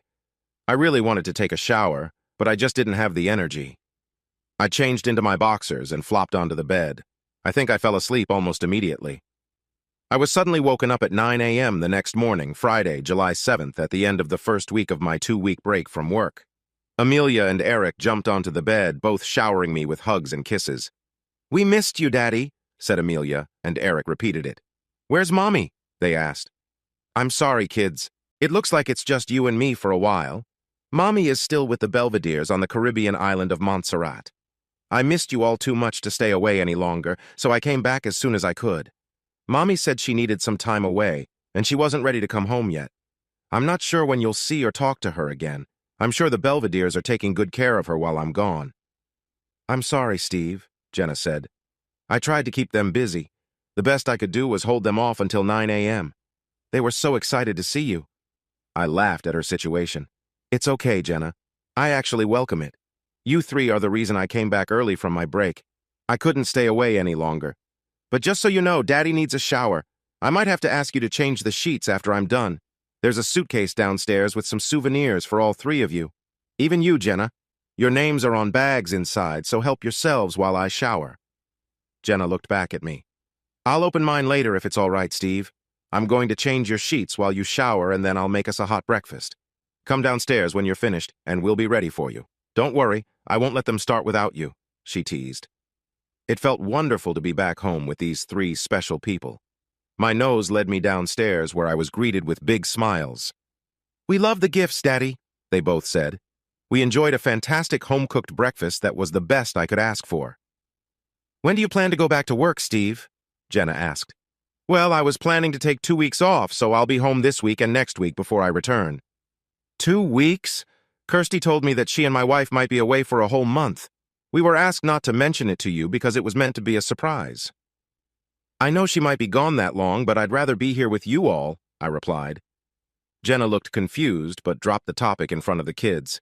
She could sense something was off, but I wasn't ready to talk about it. She was very perceptive. Even though I won't be at work during this break, I have some important things to handle before I can go back. I want to spend as much time with you all as possible. Jenna and I will compare our schedules later and try to make it work for everyone. This seemed to make everyone feel better. After breakfast, I checked in with Stargen Pharmaceutical and let them know I would return to work after my original 2 weeks off. I told them the extra 2 weeks my wife wanted were no longer needed. Then I called Ross Gertzky. Hey, Ross, it's Steve Walters. Well, if it isn't Captain Ahab, how's your vacation going? He joked. That's what I wanted to talk about, Ross. My wife, Kirsty, made a mistake with our vacation plans. I won't need those extra 2 weeks after all. I'm really sorry she called you about covering for me. I'll just be taking the 2 weeks I initially asked for. Are you sure, Steve? I know I owe you a lot, and I want to help you and your family in any way I can. Don't worry about it, Ross. Like I said, she made a big mistake. Just take care of your family. Thanks, Steve. You too. See you when you're back at work. With my work sorted out, I focused on another important matter. Stargen Pharmaceutical provides legal help as part of my job. I called and scheduled a 2 p.m. meeting with one of the legal team members. Geraldine Markham, a friendly redhead, gave me information about divorce laws in Florida. She explained that in Florida you can't be legally separated. You either file for divorce or you don't. The state is a no-fault area, so most cases say the marriage is beyond repair. Once served, the other person has 20 days to respond. Issues like custody, child support, and financial matters can make the divorce process complicated. She said she would be glad to help me, but it would be best to serve Kirsty when she gets back to the country. Legal matters can be tricky across borders. When I asked, she assured me that as my lawyer, she had to keep everything confidential, even from her spouse. No one at Stargen would know the details of my divorce unless I chose to share them. She did mention that in Florida, cheating can affect who gets custody of the kids. She asked if I had any proof. I laughed and told her that proving cheating would be easy, but I didn't share any specific details during our first meeting. One good thing about Stargen is that they offer a 60% discount on legal services, which was helpful. That afternoon, Geraldine became my attorney. My next question caught her off guard. If American citizens do something wrong to me in another country, can I sue them for money if I can prove it? Well, Steve, my main work is in divorce, real estate, and small claims. Frank Stratton is our trial lawyer. He could help you with that, but I can give you some general advice. If another American does something wrong to you in a foreign country, they can be charged here as if it happened in the U.S. It's best to wait until the district attorney has dealt with them before suing. You can sue even if they haven't been convicted, but it might cost more and be harder to win. Thanks, Geraldine. How can I set up a meeting with Mr. Stratton? Let me check his schedule. All our lawyers share a corporate calendar for this kind of thing. Let's see. Frank is in a trial, but it should end by this coming Tuesday. Would you like me to put you down for Wednesday morning? That sounds good, Geraldine. How about 10 a.m.? Perfect. Frank is excellent at what he does. We're lucky to have him. I promise he will take care of you. In the meantime, I'll start your paperwork to notify your wife about the terms when she comes back to address your divorce. Great. Thank you, Geraldine. One more question, if you don't mind. Of course, Steve. Do you have a good private investigator you can recommend who is also very discreet? My goodness, you seem to be quite busy, don't you? She asked with interest. Unfortunately, I am. I need someone who can find out where my wife is and what she's up to. It's important for my legal matters. Yes, we do have someone, Steve. I've used them mostly for situations like yours, and they're very competent. Unfortunately, your discount doesn't apply if you hire them directly. But if I or Frank hire them for you, then it will be part of our billing and your discount will apply. Here's their card. It's Carling Investigations. Ask for Brant Carling and tell him I referred you. Thank you, Geraldine. You've been really helpful. I now have a lawyer starting my divorce. I have an appointment next Tuesday to meet with a civil attorney, and I got a recommendation for a good private investigator. I thought I had gathered enough information for one day, but I wanted to talk to the investigator before I wrapped up. So I drove straight to their office. Mr. Carling will see you now, Mr. Walters. Thank you for waiting. Our agents often spend a lot of time with clients. Please come in, Mr. Walters. I'm Brant Carling. How can I assist you today? Please call me Steve. I just want to say that Geraldine Markham recommended you highly. I'm in a tough situation. I believe my wife, Kirsty Walters, might be in jail on the island of Montserrat with some others on drug charges. Geraldine is helping me with my divorce from Kirsty, so it would really help to know where she is, how long she might be there, and when she could come back home. He wrote down most of what I said. I understand, Steve. Is there a reason you can't make these calls yourself and save some money? To put it simply, Brant, they don't know if I'm alive or not, and I prefer to keep it that way for personal reasons. But if you could find out their situation, whether they are facing any charges, and importantly, when they might be able to get new passports to come home, it would really help me. I don't need any active watching. I have clear evidence regarding other issues. Is this something you can do? Yes, of course. You want your name kept out of any inquiries and don't want anyone to know about your current situation? Exactly. For personal reasons, I'd like to use your services with this initial deposit. I handed him the last gold coin. Gold is worth a lot right now, over $2,500 an ounce. You could sell this coin for about $2,600 right now, or hold on to it for more value. Do we have a deal? He examined the coin closely, smiled, and held out his hand. Yes, Steve. This is unusual, but I'll accept this to get us started. Great. Thank you. Like I said, if you could keep me updated at this number I'm giving you, I would really appreciate it. If your charges go above the $2,500 value, let me know and I'll pay you the extra. Sounds good, Steve. I should have some information in a couple of hours. Also, thank Geraldine for the recommendation. She'll take care of you. She's a determined person. I felt a wave of relief to have started the legal process for divorce from Kirsty, and I was very anxious to learn what was happening with the three involved. Do they think I'm kidnapped or dead? Do they think the sailboat and painting were taken? Did anyone notice the sinking, or was it reported?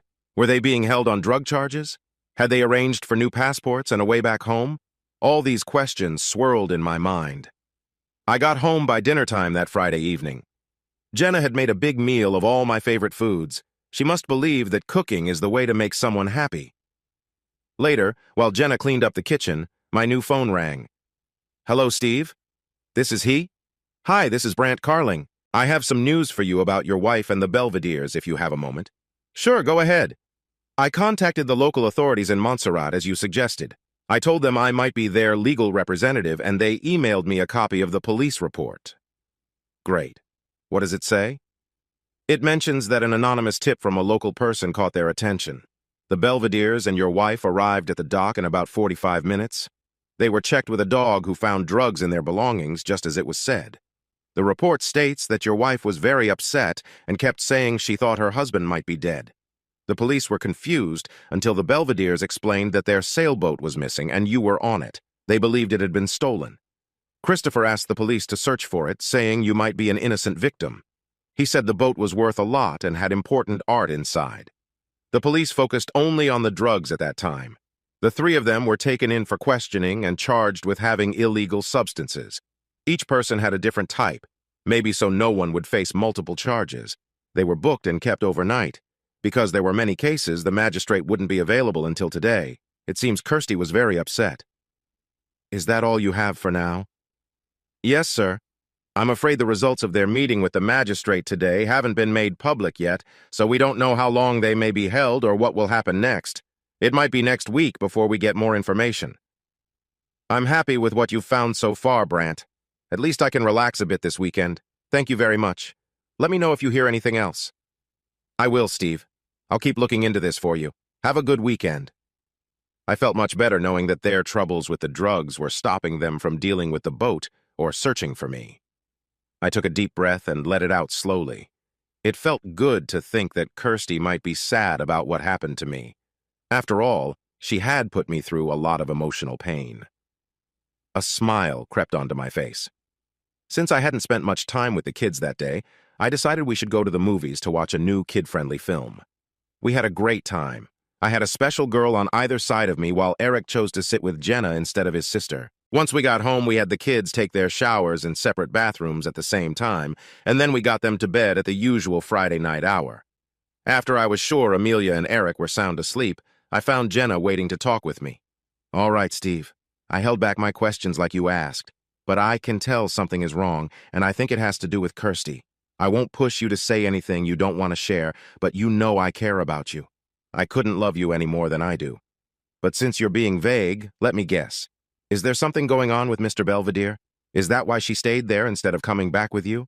Is that why you cut your vacation short?" I looked into her eyes. I was surprised by how much she understood and how much she cared about my well-being. "What makes you think that?" "I notice small things, Steve, like how you're not wearing your wedding ring. I've always seen you with it until now." "Wow, you're a smart girl. I love you too, Jenna, and I don't mean to keep you in the dark. You've always been able to read me better than anyone else. If I tell you everything that has happened, it might change how you feel about Kirsty.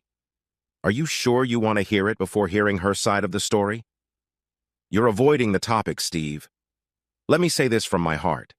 If you and Kirsty ever share something and your stories don't match, I will always stand by you without question. I have never met anyone as honest as you. If you tell me something, I will believe it completely. So, was I close?" "Close? You're exactly right. I can't compete with what the Belvederes offered her. They turned her against me. Kirsty has betrayed our marriage in a way that can't be fixed. I met with a lawyer today and plan to get a divorce as soon as I can. Plus, what they did against me is serious. I think they could face some real consequences, but for now, I'm just glad to be home with you and away from them. Whenever they come back, it will hit me hard. If things are not done just right, it could be a tough time to get through. If I say more, I worry you might get caught up in it, and I can't let that happen. I want to keep you and the kids safe." She rushed to me, knelt down in front of me, and held my hands. "You silly man. You don't see how much I care about you. I'm 26 and still here as your helper. I love Amelia and Eric as if they were my own, but the main reason I've stayed is to be close to you. When was the last time you saw me go on a date? Sure, I went out a bit when I was younger, but those guys didn't mean much. None of them come close to you. I never said any of this before because I didn't want to disrespect your marriage to Kirsty. But now that she has let you down, I feel I can share my feelings. My heart wants you, Steve. It always has. What you tell me will stay with me. I will take your secrets to my grave. Unlike Kirsty, I have always been loyal to you. You can count on me, and I'd do anything to protect you. I've always cared for Jenna since she joined our family, but I've always seen her like a sister. I never thought of her in any other way. But now, my feelings for her seem different, seeing her in a new light filled with years of love. I don't know what will happen between us, but I really believe I can trust her. Jenna, you know I care about you too. You can be part of this family for as long as you want. Right now, I can't promise more than that because I'll be busy dealing with them when the time comes. But it's good to know you're on my side and will stand by me in hard times." She kissed my cheek, tears rolling down her face. They were clearly tears of love. "Sweet Jenna, I've never lied to you, and I don't want to start now. If anything does happen between us in the future, I don't want it to be spoiled by lies. Since we first met, you've always been someone I can truly trust. I've trusted you with Amelia and Eric, who mean so much to me. My hesitation to share everything isn't because I don't trust you. It's to keep you safe. If you ever find yourself caught up in something and are asked questions, please always tell the truth. I will never put you in a position where you feel you need to lie for me. But I promise you, once all the legal matters are settled, I will tell you everything that has happened and what is currently going on. I won't keep anything from you. I won't ask for more details until you're ready, Steve, but there's one condition." "What's that?" "Stop paying me. Not a single cent more. With Kirsty not working and you facing big legal fees, this is my way of helping. I will still do everything I've always done, but I won't accept payment. This is not up for discussion. I insist. Understand?" "Understood," I agreed. We hugged and went to bed that night, realizing that new possibilities were opening up that I had never thought about before. Before sleeping, I looked at the 2 hard drives I had taken from the sailboat's recorder. I needed to find a way to access the recordings. Saturday and Sunday were family days. The 4 of us spent 2 days at Tampa's Busch Gardens. I had never enjoyed such a wonderful time with my family. It seemed like the kids picked up on Jenna's cues and didn't ask about their mother anymore. I realized Kirsty hadn't contacted them at all since we left to sail, while I had called them 3 times. On Monday morning, I took one of the hard drives with me to a local computer store. They knew exactly what I needed and showed me where to find powered adapters for external hard drives with USB and FireWire connections. I found one that fit my hard drive and bought it. At home, I easily set it up to connect to my desktop PC. Unlike many people, I prefer a desktop over a laptop. Accessing the hard drives wasn't the issue. It was viewing the files that proved difficult. All the recorded files had a special file type I'd never seen before. A quick internet search showed limited options. I needed to buy special video editing software that could handle a variety of file types, including the unique files on my hard drives. After purchasing it, I downloaded the program and saved a copy on a DVD just in case. Though it wasn't cheap, it was worth it. What I found was surprising. I learned there were 7 other cameras placed around the cabin areas of the sailboat. Only one camera covered the deck, aimed at the forward tanning area. The recorded files were labeled by camera number, and it seemed the cameras were motion sensitive because the folders for the unused rooms were empty. Luckily, there wasn't a camera in the engine room. If there had been, Christopher could have seen me take the hacksaw from there. What scared me the most was that I tried to hide the saw in case someone walked in while I was putting it away. Fortunately, the camera showed me from behind, making it seem like I was just grabbing paper towels when really, I was hiding the saw. Someone must have been watching over me. 2 cameras filmed their precious painting from different angles. I urgently wanted to check the recordings from the kitchen, the common room, the Belvedere's room, and my room with Kirsty, which made 5 cameras in total, as 2 were pointed at the common area. I asked Jenna to take the kids out again today so I could start looking at the recordings. I needed information for my divorce hearing and for a civil case I planned to file against the Belvedere's after their trial, if there was one. Wealthy people often find ways to escape trouble. I spent the whole day and into the night until 2 a.m. scanning the 5 camera recordings for important details. It was tough to watch Kirsty's influences as she had more wine than usual, which affected her behavior. It felt like she was being played, and I couldn't stand it. What really hurt me was a private conversation between Christopher and Laureen that I was not supposed to see. I had to think hard about the best way to use these recordings. If people found out that I had the hard drives from the sailboat, it would ruin my plan and my chance for justice. I had already cost the Belvedere's a $10 million sailboat and their $40 million painting. Even though that amount might not mean much to them, I didn't want it to be known. I still needed to come up with a smarter plan. I looked at the second hard drive and discovered it was just a copy of the main one, which kept everything safe. I used my software to convert the selected videos into standard MP4 files. This changed the quality from a high 8K down to 1080p, making the files smaller but still suitable for what I needed. I copied the chosen MP4 files onto 2 external hard drives I bought with cash at a discount store.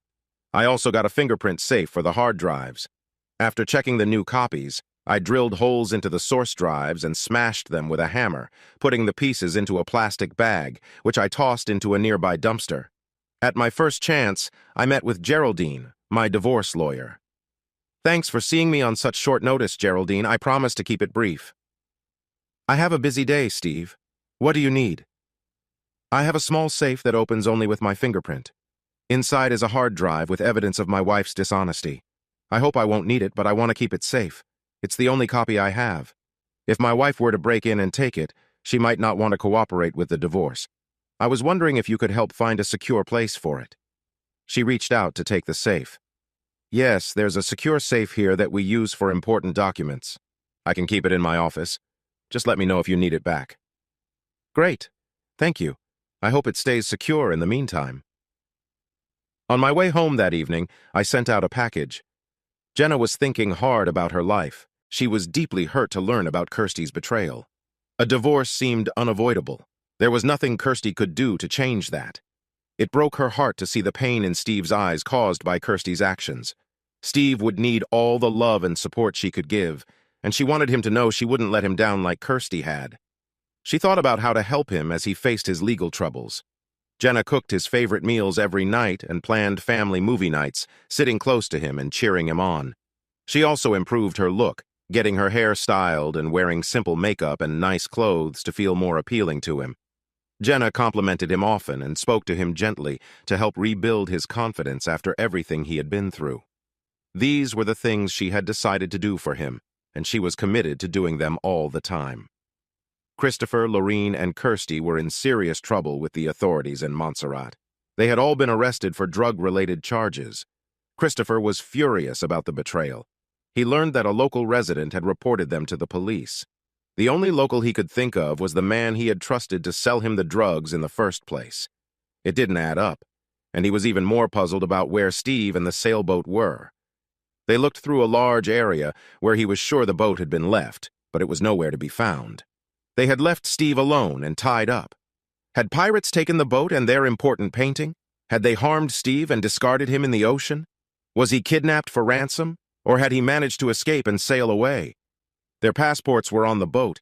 Without those or the boat, returning to the U.S. was impossible, even without the added issues of the drug charges. He had many questions and no answers. Everything about this July vacation had gone wrong, and he felt stuck without any options. "Hello, is this Mr. Walters? Mr. Steve Walters?" "Yes, this is he. How can I help you?" "My name is Kent Morgan. I'm the district attorney for Hillsborough County, which includes Tampa." "I've heard of you, sir. I can't remember if I voted for you or not," I said with a small laugh. "The reason for my call is about a case I'm working on. Could you come by my office at the courthouse this afternoon? Your help would be appreciated." "What's this about, if you don't mind me asking?" "I think you already know, Mr. Walters. I'd like you to come in and confirm some details." "I can be there around 5:30 this afternoon. Will that work?" "I'll be waiting for you. 3rd floor, room 302. The door will be open." I had a feeling I knew what it was about, and I felt nervous. I shouldn't be worried, but this was a big deal for someone like me. I arrived on time and found his office. We shook hands, and he offered me a drink. I chose soda while he had scotch. "Thanks for meeting me, Mr. Walters. Please, call me Steve." "I like the casualness, Steve. Call me Kent." A little while back, my office received an anonymous package. Inside was an external hard drive and a letter. The letter has been checked. It was printed in standard block letters and then copied. We have no way of knowing who sent it. There are no fingerprints or identifying details. Let me read it to you. It says, "To District Attorney Kent Morgan, a long time ago, Tampa residents Christopher and Lorene Belvedere hurt my family and ended my marriage. After my divorce, I promised to find a way to make them pay for what they did. It took many years to reach this point. I discovered a cloud account that Christopher Belvedere uses to store videos from his sailboat. I downloaded the contents of that storage and have copied the highlights of their recent activities, hoping to lead to criminal charges against the Belvederes. Their latest targets are Steve and Kirsty Walters, who also live in Tampa. I suspect they may be facing a divorce too. I will keep an eye on the news. We should not let the very wealthy harm others without facing any consequences. Sincerely, a friend of the court." Steve, after hearing what I just read, do you know what is on the video recordings on that external hard drive? "Yes, Kent. I have a good idea since I went through it. From what I've seen, you are the victim of several serious crimes. The recordings clearly show what happened. Before I take any action, I need your confirmation. I have a statement that outlines every charge I want to file against the 3 people involved, including your wife. Please read it carefully, and if it is correct, I need you to sign it to support your complaint. I can only use this evidence if you agree. If they had harmed you fatally, I could have used it after your passing. Since you are alive, I need your support. Will you help me hold them accountable, Steve? We are talking about serious consequences." As I revisited the details of my abductions, attacks, conspiracies, and the distress I suffered, pain resurfaced in my mind. I found myself tearing up, and I quickly wiped my face. After finishing, I wanted to clarify a few things. "Kent, I can confidently say that this statement is accurate, and I will gladly testify under 2 conditions. You've watched too many crime shows, Steve. I'm the DA, not you. I make deals here, but I'm open to hearing you out. My first condition is that I want to testify without using the video evidence. Let me share what they did to me first, and then allow for cross-examination. I want them to think there is no video, just my word against theirs." "Why would you want that?" "Because my wife can choose not to testify against me due to spousal privilege. If she does invoke that, then I want to set a second condition." "And what is that?" "I want the court records to be sealed. If she tries to protect me even a little, I don't want our children to see any public records related to her private matters when they grow up. I want to honor the mother she has been to them so far." "I understand. And if she decides to support the Belvederes and testifies against you, saying you are lying, believing it will be your word against theirs, then I don't want the court records sealed. Let her fade away in their eyes. What if she decides to tell everything against the Belvederes and supports you completely? Then the same thing. Keep it private. Make her an offer if you want, but she should get at least 10 years. Why 10 years? My son is 8. In 10 years, he will be an adult and there won't be any issues over custody in our divorce. Smart man, but maybe not smart enough. I could use the video evidence against the Belvederes right away and then call you to testify. You wouldn't have a choice but to support the proof. Yes, you could do that. And I could go on the stand and say it was just acting and a joke. You would let them go free? I want them to face consequences, Kent. But I need Kirsty to show her loyalty to the Belvederes through her words in court. The kids should understand that she brought this on herself and that I didn't misuse the justice system against her. How they see things later matters to me. I need her to decide her path. If I keep the video evidence from the defense like you suggest, they will claim they had the right to know about it before the trial. They might suggest a deal knowing about the video beforehand. A deal? You don't have to let them lessen their charges. That's what they want. Let them lie. You can add an extra 5 years when they do.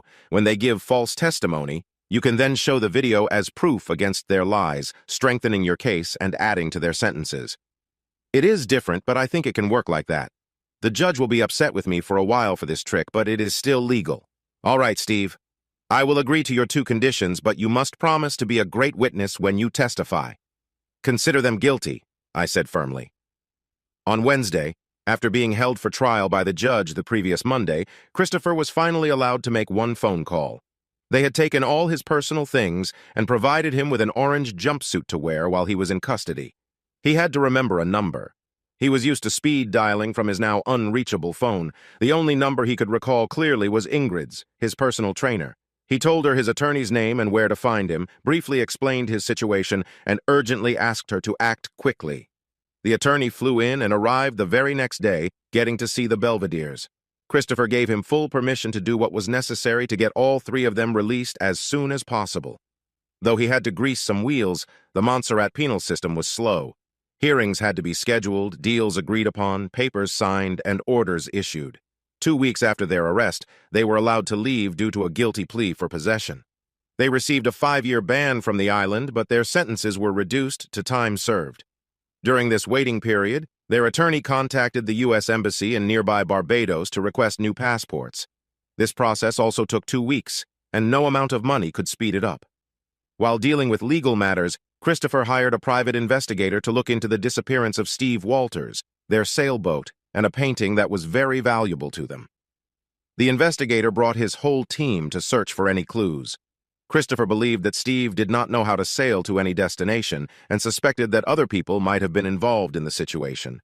He was not hopeful about the outcome. The investigators' team worked with local authorities to ask if any unidentified bodies had washed up on the beach, but there had been none for over a month. They paid to have Steve's photo and information shown on the main island TV station, calling him a missing person and offering a reward for useful tips, but it did not lead to anything. The local airport had no records of Steve traveling to nearby islands, and they did not have any direct flights to the U.S. The team even checked airport security video in case he had used a different identity. They also talked to every charter boat operator on the island, but no one had seen him. If Steve did not arrive on the island and his body was not found, the options seemed limited. They sent alerts to every port asking if anyone had seen the sailboat, but there were still no leads. Kirsty began to worry that her husband had been kidnapped for ransom or, at worst, was dead. The uncertainty was driving her to despair. The investigators found no signs of fuel or any materials from the boat washed ashore, and with no witnesses, they had no evidence to suggest the sailboat had sunk. When they contacted the maritime authorities, they could not track any signals from the sailboat. The last known signal showed where it had been anchored earlier. They noted that pirates often disable identification signals. Kirsty felt devastated, believing her husband might have been taken or harmed. The not knowing was deeply distressing for her. The insurance company that covered the boat was waiting to see if it showed up anywhere, either taken apart or registered again for signs of theft. They often found abandoned boats that had been emptied of everything valuable, leaving only the empty frames. The insurance for the painting was also waiting to check on the sailboat's condition before deciding if the painting was truly stolen or lost, hoping it might appear on the black market somewhere. Their search spread worldwide, except for private collectors who would need to hide the painting. Kirsty and the Belvederes got out of jail in Montserrat on Thursday, 2 weeks after they were arrested. Their passports would not be ready at the embassy until the following Monday. They were told not to leave their hotel rooms until the passports arrived, or they might be arrested again. Christopher had a high-performance laptop sent to him and used it to access backup cloud recordings from the boat. He waited until he was released, because he didn't want anyone else, not even his lawyer, to see the raw footage, since it was very sensitive. The girls gathered around the laptop screen as he clicked through many options to find the last video taken after they left the island. They revisited their final conversations with Steve before leaving him behind. All three of them felt a sense of regret about their last words and actions toward him. Kirsty felt particularly embarrassed, remembering what she had said and done. After they left, they watched the footage closely, not wanting to miss anything. The only sound was the TV loudly playing a recording of Kirsty and Christopher. Eventually, they saw Steve using his free arm to scratch his back while he stood still, looking away from the screen, not interested in what was happening. Christopher increased the volume, hoping to catch some other noise over the loud sounds coming from the recording. Then something surprising occurred. The three of them leaned closer to the screen when they heard some unclear thumping noises that were not part of the recording. It almost sounded like footsteps coming onto the boat or moving toward the cabin area where Steve was. Their suspicions were confirmed when they saw Steve lean forward, looking toward the entrance. He called out, "Kirsty? Christopher? Lorene? Is that you? Did you come back for something?" Someone was on the boat and heading toward the main area. Steve suddenly looked shocked as he stared at the entrance from the upper deck and said, "Who are you? What do you want?" All three of them held their breath. They were about to find out what was happening. Just then, the video stopped. There was no more footage to see. This worried them because it made them think that someone, maybe pirates, had come aboard and found Steve. What happened next? They had no answers, only more questions. They watched that part 3 times, but nothing changed. There was no clue to what happened except that the boat was likely taken. No other information was available. Once she calmed down, Kirsty realized this was her chance to use a phone. "Hello, Jenna. This is Kirsty," she said through her tears. "How are Amelia and Eric? Can I talk to them?" "Oh, hi, Kirsty. The kids are fine, but they are at a birthday party at an amusement park. I won't pick them up for a bit. You sound upset. Is everything okay?" "I'm just so glad to hear your voice. But I have some bad news, Jenna. Steve is missing. He stayed on the boat while I went to the island with the Belvederes. The sailboat has disappeared with him on it. Has anyone asked for a ransom for him? You can tell me even if the police are involved." "Oh, no! You say the sailboat and Steve are missing? That's awful. No, I haven't heard anything about a ransom and I haven't spoken to the police. Do you want me to tell the kids?" "Oh, no, please, Jenna, don't say anything to them. It might be nothing, but until we find him, I can't stop worrying." "I'm so sorry you're dealing with this, Kirsty. At least you are safe. If I hear anything from the authorities, how can I reach you? This number is new to me. Should I call your regular cell phone?" "I can't do that. I left my cell phone on the boat. This number is for the hotel we're staying at in Montserrat. I've tried calling Steve's phone so many times, but it just goes to voicemail. I don't mean to worry you more, Jenna. I hope we get some answers soon. Our new passports will be ready on Monday at the embassy, so we will pick them up and fly back to Tampa then. I'll call you with our arrival details, so you can pick me up when we land. I won't have any luggage." "I'm excited to see you and the kids," she said honestly. "I understand. I'll wait for your call on Monday with the details." Jenna felt proud of herself. She hadn't told a single lie or betrayed Steve. But deep down, she knew she would rather lie than let Steve down. She quickly told him about Kirsty's call. Soon after Jenna's chat with my wife, my phone rang again. "Hello, Steve. This is Brant Carling. I have more news for you." "Great. What's the latest?" "I received a copy of the update on their drug case in Montserrat. You were right.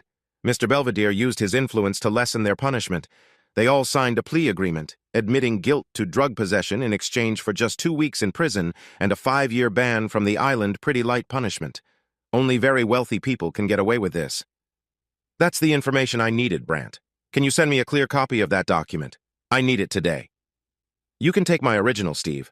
I will make a copy for our files just in case something happens to yours." Perfect. I'll be there in 20 minutes. I took the rest of the afternoon off work and went straight to see Geraldine with the document. Yes, Steve. This should work, at least for a little while, she said. How long do you think it will last? The thing about temporary restraining orders is that they're not permanent. Your wife's recent guilty plea about drugs would give any husband cause for concern about her role in your children's lives. However, one mistake doesn't mean she should be kept away forever. Judges are often hesitant to separate children from their mothers unless there's serious abuse. I've dealt with cases like this before. I'll aim for a 3-month order, but we might end up with just 6 weeks. That will give you some peace for a while. The order will protect you, your job, and the kids at school. That's the best I can do given the situation. Would it help if you mentioned that I'm filing for divorce because of her unfaithfulness? Judges in Florida consider infidelity during custody decisions, but it hasn't been established legally yet. I can mention that you'll be able to prove it when your case comes up to see if they will extend the order. Thanks, Geraldine. I just want to keep her away until their trial date. I really appreciate all your help. By the way, Jenna said Kirsty will fly into Tampa on Monday. I'll let you know her arrival time once we find out. Can you be ready to give her the divorce papers as she walks in and the restraining order at the same time? That's what we do, Steve. We'll be set to go first thing. I'll have someone ready. What do you think she'll do when she finds out you're alive and she can't go back where she was? She'll be angry that I didn't tell her I was okay, but I don't mind. She won't be in trouble financially. The Belvederes will help her out. They have a big house. The next Monday morning, the new passports arrived at the U.S. Embassy in Barbados and were picked up right away. With the passports ready, the group could finally book their flights back to Tampa. They had a short stop in Miami before the final flight to Tampa. Kirsty had told Jenna they would arrive at 2:15 p.m. so Jenna could pick her up. The Belvederes had set up a different ride home. Kirsty felt frustrated with them since she had followed their advice, and now her husband was missing. As she walked off the plane into the terminal, she saw a cheerful-looking college student holding a picture of her. Are you Kirsty Walters? Yes, I am. Did Jenna send you? No, ma'am. Miss Walters, you have been served, she said flatly while handing over a manila envelope. I have another for you. This is a temporary restraining order stopping you from coming within 500 feet of Amelia Walters, Eric Walters, and Steve Walters. This includes your old home, your husband's workplace, and the children's schools. Do you understand? What? My husband is alive? Is Steve alive? Is he? Kirsty asked urgently. I'm not allowed to answer that, Miss Walters. Do you understand the restraining order I just explained to you? Kirsty nodded in a daze. I need to hear you say it, Miss Walters. Do you understand and agree to the restraining order as I have explained it? Yes, I understand, she said in shock. Thank you. This service has been recorded for proof. The server then walked away. When Christopher and Lorene saw Kirsty start to sway, they rushed to her. He caught her in his arms just before she fell. Unable to speak, she handed him the papers. Eager to find out more about Steve, Christopher read the forms again and again. Kirsty recognized that it was clearly her husband's signature on the divorce papers dated 3 days earlier. That meant that Steve was not only alive, but had been at home long enough to prepare the divorce and restraining order. This suggested he had his passport sorted to return to the U.S. They were confused by this news. Steve was going through with the divorce from Kirsty just as he said he would. The protection order lasted for 7 weeks until a meeting was set to see if it would continue or end. What hurt her most was that this order meant she could not talk to her family. She cried loudly as this sank in. Part of her felt relief that Steve was alive, but she was also very upset that he was divorcing her and keeping the kids away for the next 7 weeks. That felt so unfair to her. While Christopher offered for Kirsty to stay with them until everything was sorted out, 4 people approached them. 3 were police officers and 1 was in a suit. Without any ceremony, they placed handcuffs on them, stated the charges, and read their rights. A surprised Christopher told the girls to stay quiet. Their lawyer would help them. As expected, the lawyer arranged for their release on bail within an hour and a half. Money talks. The Belvederes took Kirsty to their big house and made sure she had everything she needed. Christopher guessed that Steve must be in Tampa. With Steve's location known, Christopher made some calls to figure out what was happening. Now that Steve was found, where was their Sea Chariot sailboat? More importantly, where was their favorite painting? Only one person had the answers, and Christopher was determined to find out. Later that evening, after dinner, someone rang the doorbell at the Walters house. Jenna usually went to the door, but Steve had warned her not to answer until further notice. Two well-dressed men stood on the porch. "Are you Steve Walters?" one asked. "Yes, I am. What do you need from me?" Steve replied. "We need you to come with us. Your name has come up in an investigation about a recent sailboat trip." "Are you with the police?" Steve asked. They exchanged glances but did not answer. "I'm sorry, but we need you to come with us now," one said, reaching for his arm. Steve quickly pulled back. "You are not from the police. If you were, you'd have shown your ID. You can't take me anywhere. If you try to force me, my family will call the police, and my video doorbell has recorded your faces. Your actions could lead to serious trouble. I have nothing else to say," he finished, closing the door firmly. The men stood there, surprised, trying to decide what to do. Realizing Steve meant what he said, they left without him. Steve thought they must be working for Christopher. "Christopher will just have to wait until I feel it's a good time to talk." 2 days later, Geraldine called. "Jenna can come, Steve, but you and your kids cannot." "Come where?" "Kirsty is following the right steps to pick up her clothes and toiletries. She has the right to her things, but she must not break the restraining order. Tomorrow at 10 a.m., I'll let her into your house and make sure she follows the rules. A police officer will be there as well as a normal practice. Can you drop off a spare key at my office before you leave work today?" "I will do that, Geraldine. Thanks for your support. Tomorrow is Saturday, and Jenna and I plan to be out before 10 and won't return until that evening. We'll enjoy the day. I expect her to be done before noon. I have plans for tomorrow too, you know." "I totally understand. Don't forget to add that to my bill." "I won't forget," she laughed.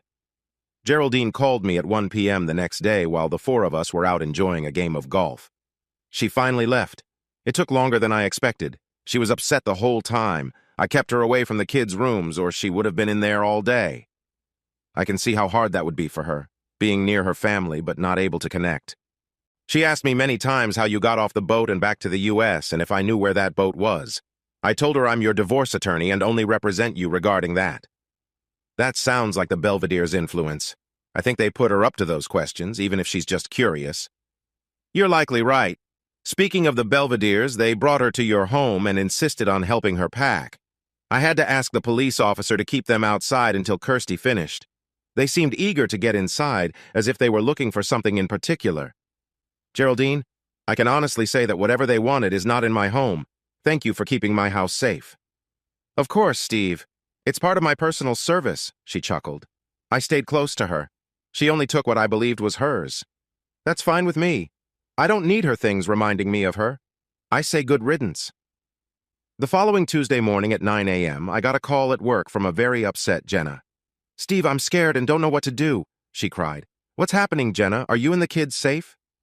Yes, we're okay for now. A group of people saying they are from the FBI is here. They gave me some papers saying they have a search warrant. I read it, and it says they can search the whole house, every room. They are making a mess and turning drawers upside down. The house is a disaster, Steve. What should I do? All right, Jenna. Please give me the name and contact number on the search warrant so I can look into it. Then take the kids and don't come back until I call you. Use my credit card to keep busy today, okay? Sure, Steve, I understand. Thank you. She gave me the information I needed before leaving the house as I asked. I called to confirm the search warrant was real. It was valid. They were looking into a report of a missing sailboat worth $10 million and a painting that was worth $40 million. I think they really wanted that painting, but they could search anywhere for clues about the sailboat. I figured they would likely take my computer and documents as evidence. Luckily, I was certain they would find nothing. I had already changed the hard drive on my PC and restored it from a backup I made before Kirsty and I went on our trip. The old hard drive had ended up in the same situation as the two from the boat. I did have the disk at home with the downloaded software, but it was completely legitimate. There were no traces left for them to discover. I called Jenna on my way home and asked her to grab some takeout for dinner for us tonight and that I would meet them at the house. I got home just before they did. The house was a complete mess. It looked as if a strong storm had blown through and turned everything upside down. No room was untouched, not even the children's rooms. I felt bad about what had happened in our home. After we ate, surprisingly, the kids were really strong, and all four of us pitched in to clean up most of the house. We started with the kids' rooms and worked our way out. I wondered what would happen next now that the search was over. I found out soon. On Thursday morning at 8:30 a.m., my boss called me to his office. Steve, these gentlemen are from the FBI and are working on an investigation. They believe you might have some information that could help them. Everything is fine here. I've told them you can go with them for as long as they need. I hope you can assist. Thank you, Harlan. Before I leave with them, could you do me a favor? Of course, Steve. What do you need? Could you please call our in-house lawyer, Frank Stratton, and ask him to meet me at the location they're taking me? Sure thing, Steve. I have their card. Is this the address you're taking him to? They asked. They nodded in agreement. Once we were outside, they invited me to ride with them. I explained that I didn't plan to stay with them long and would follow them separately unless I was being arrested. They agreed, though hesitantly. After we parked at the downtown facility, I was taken through a long series of hallways and many holding rooms before finally reaching an interview room to answer questions. They seemed to be trying to make me feel uneasy about the situation. They offered me drinks. I chose soda. I believe you know why you are here, Mr. Walters.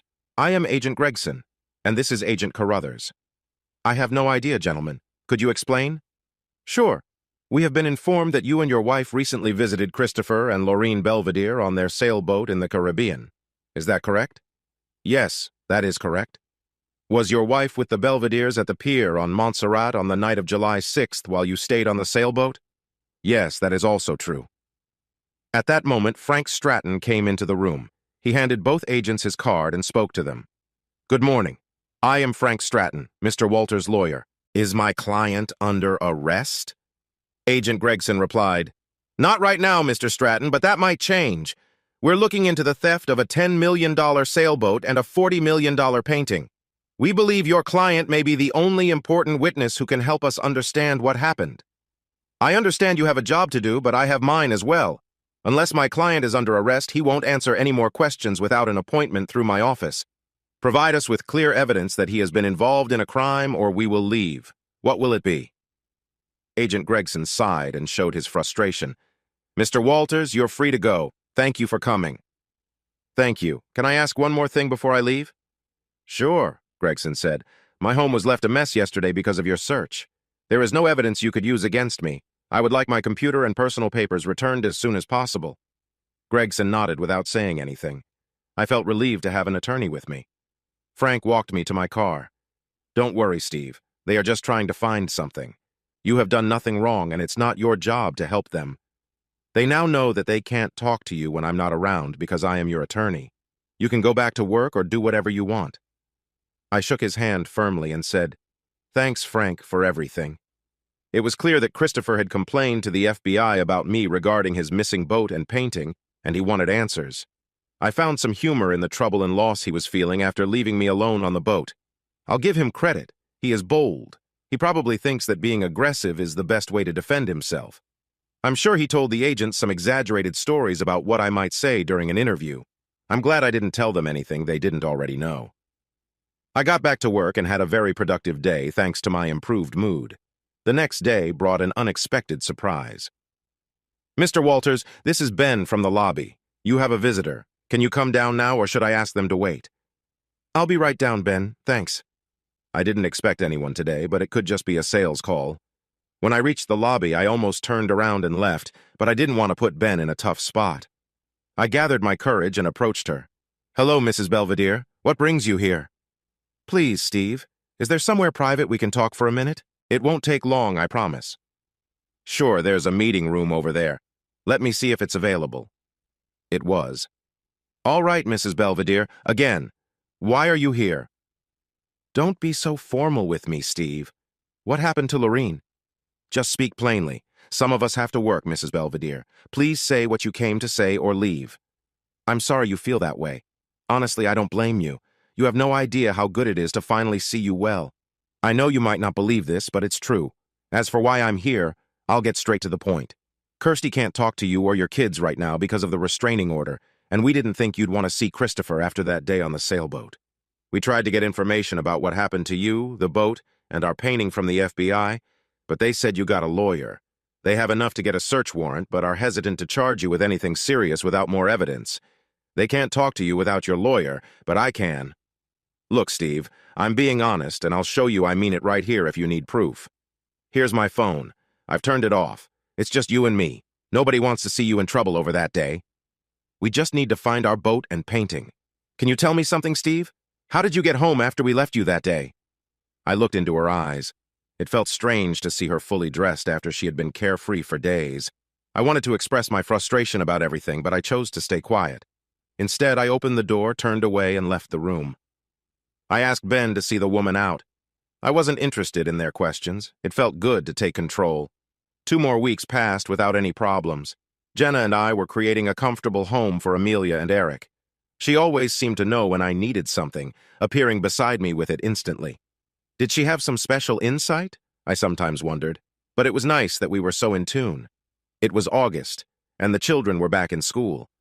Jenna had managed to gather all the necessary supplies for them before the first day. She was certainly my right-hand helper.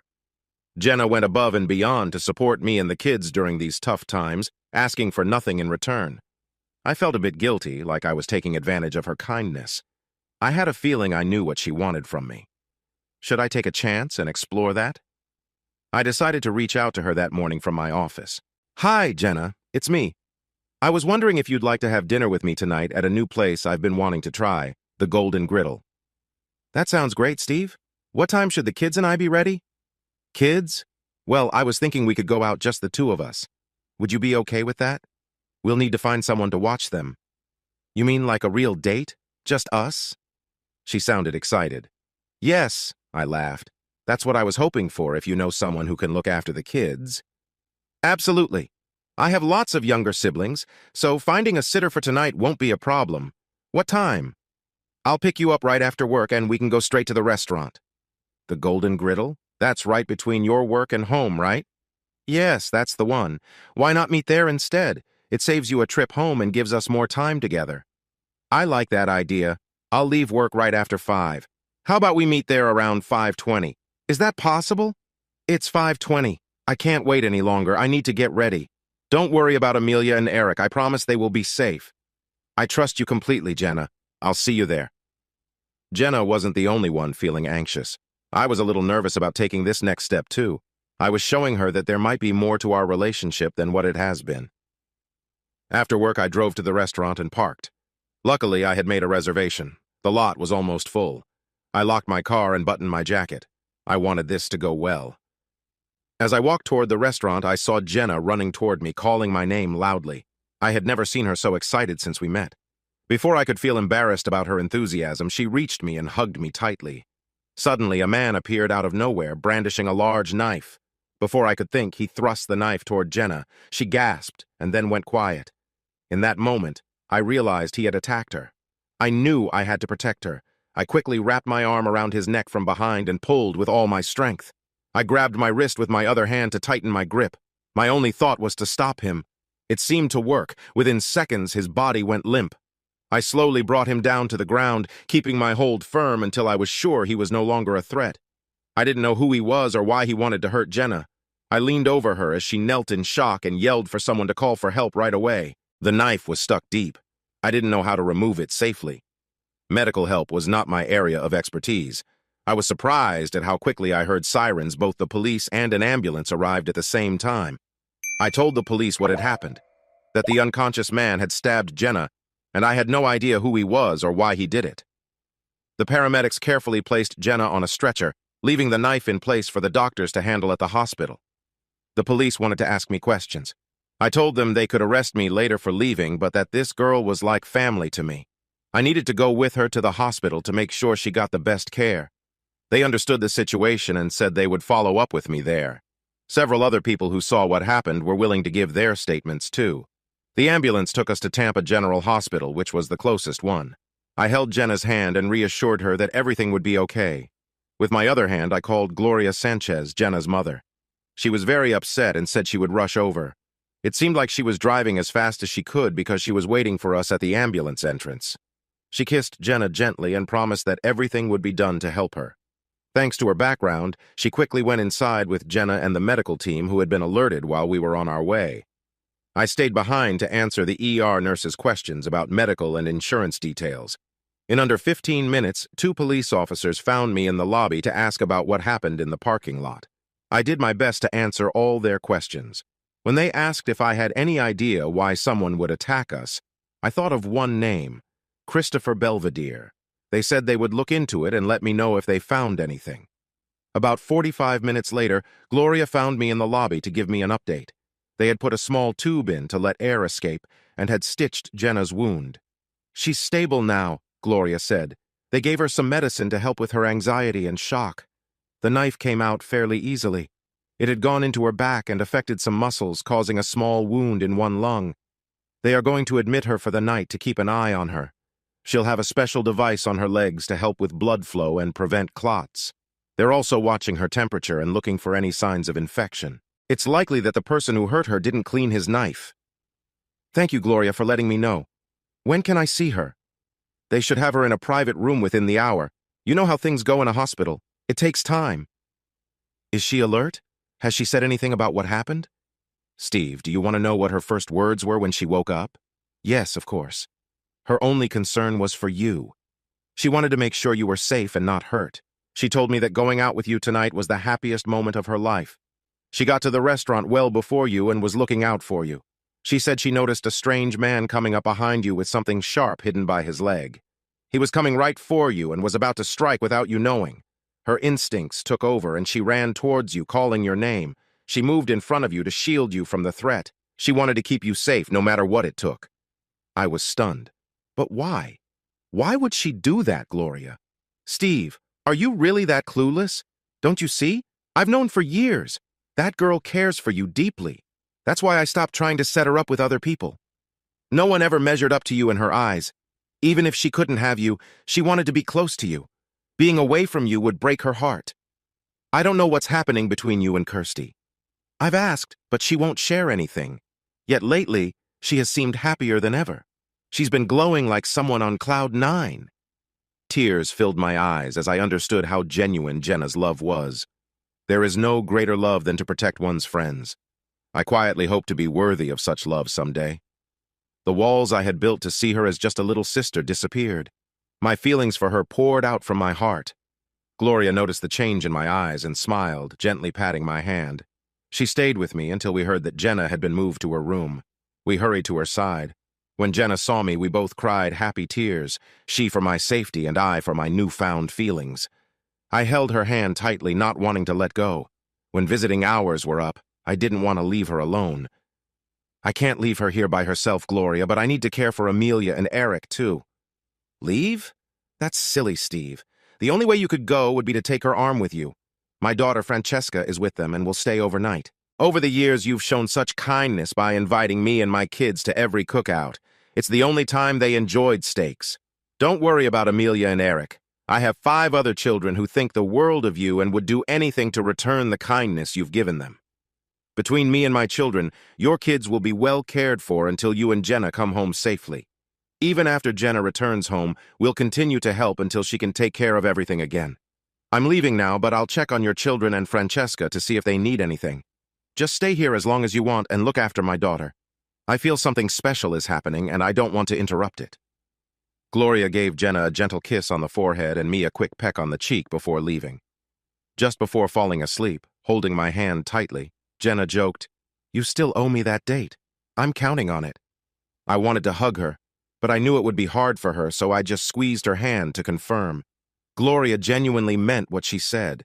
Her family, including her son, worked together to make sure I had everything I needed, along with the kids. Everyone was eager to help us and support their older sister. Jenna was carefully kept from any extra responsibilities until the trial date arrived. She made it clear that she would be by my side during the trial to support me, and no one, not even me, could change her mind. It would take weeks for her to heal, but all she needed was time. Since I had been asked to be a witness in the case against the trio, my time away from work for the trial wouldn't count against me as unexcused absence. It was considered similar to jury duty and would be acceptable as long as I provided a note from the courthouse. I was glad the children were in school. Jenna stayed close to me whenever she could.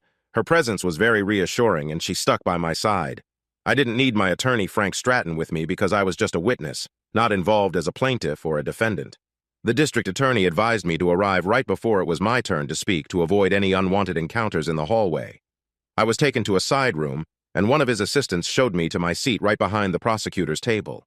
Without looking, I could sense 3 pairs of eyes on me as I walked to my seat next to Jenna. This would be the first time Kirsty would see me since that day. I was anxious to find out if there was still a part of the woman I had loved and married. I was probably just as eager for this to be over as they were. The people in the courtroom were instructed to stand for the legal proceedings that lead to a trial.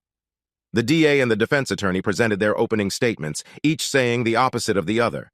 Then it was time for their main witness to step forward.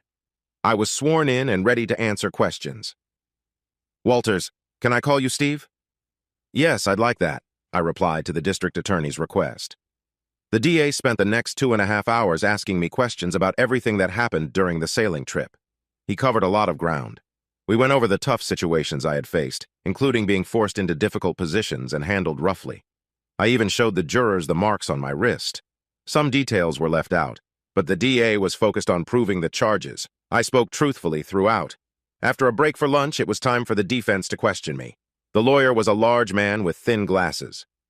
"Steve, you've told quite a story today. You should consider writing fiction because much of what you say seems made up, doesn't it, Steve?" I decided to stay calm, even during his sharp questioning. "No, sir. You expect us to believe all the nonsense you've shared about these 3 people on trial?" "Yes, sir." "Steve, isn't this just a way to distract us from the truth about you stealing a $10 million sailboat and a $40 million painting from the Belvederes?" "No, sir." "Is it true you are the main suspect in an ongoing FBI investigation?" "Yes, sir." "And is that investigation about the missing sailboat and painting?" "Yes, sir." "So you admit to being involved with those items?" "No, sir." He looked frustrated that he couldn't shake me. "Steve, do you think Christopher Belvedere is a handsome man?" "I don't think of men that way, sir." "Just answer yes or no. Do you find Christopher Belvedere handsome?" "Not to me, sir." "Do you think he is fit and strong?" "Yes, sir." "Has your wife, Kirsty Walters, called him attractive in front of you?" "Yes, sir." "Aha. So wouldn't you say you feel jealous of him because of his looks that attract your wife and other women?" "No, sir." "No? Why not, Steve? Why wouldn't an ordinary man like you feel jealous of someone like Christopher? Even I feel a bit jealous." "I'd rather not say, sir. It's personal." "Personal? You can't hide behind privacy here, Steve. Why would you prefer not to share?" "Because it's embarrassing." "Embarrassing? I don't care about that. Just answer the question. Why would an everyday person like you feel upset about someone like Christopher Belvedere?" The judge turned to me and said, "Answer the question, please." "Yes, sir. I will."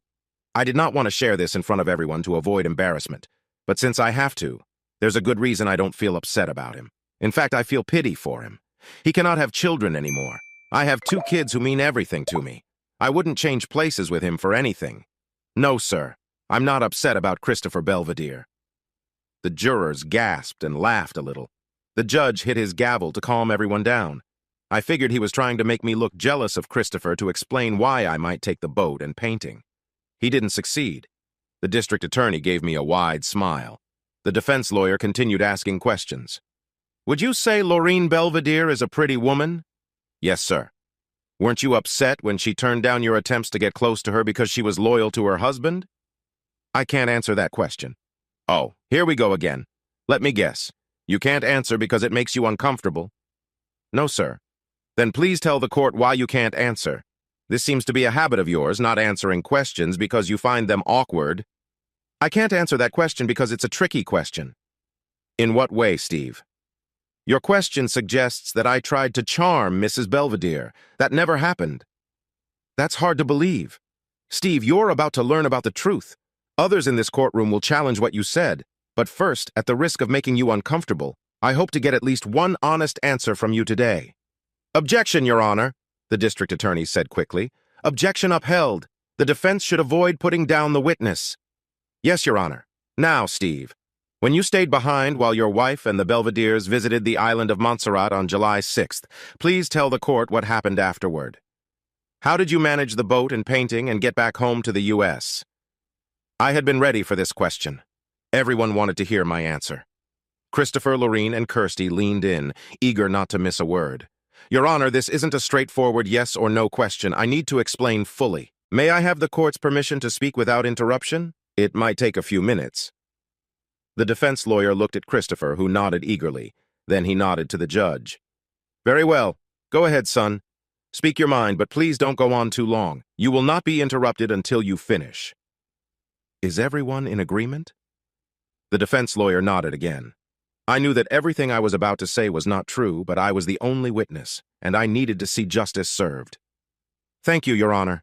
That day on the sailboat, as I mentioned before, Christopher, Kirsty, and Laureen had tied my left wrist to a secure bar.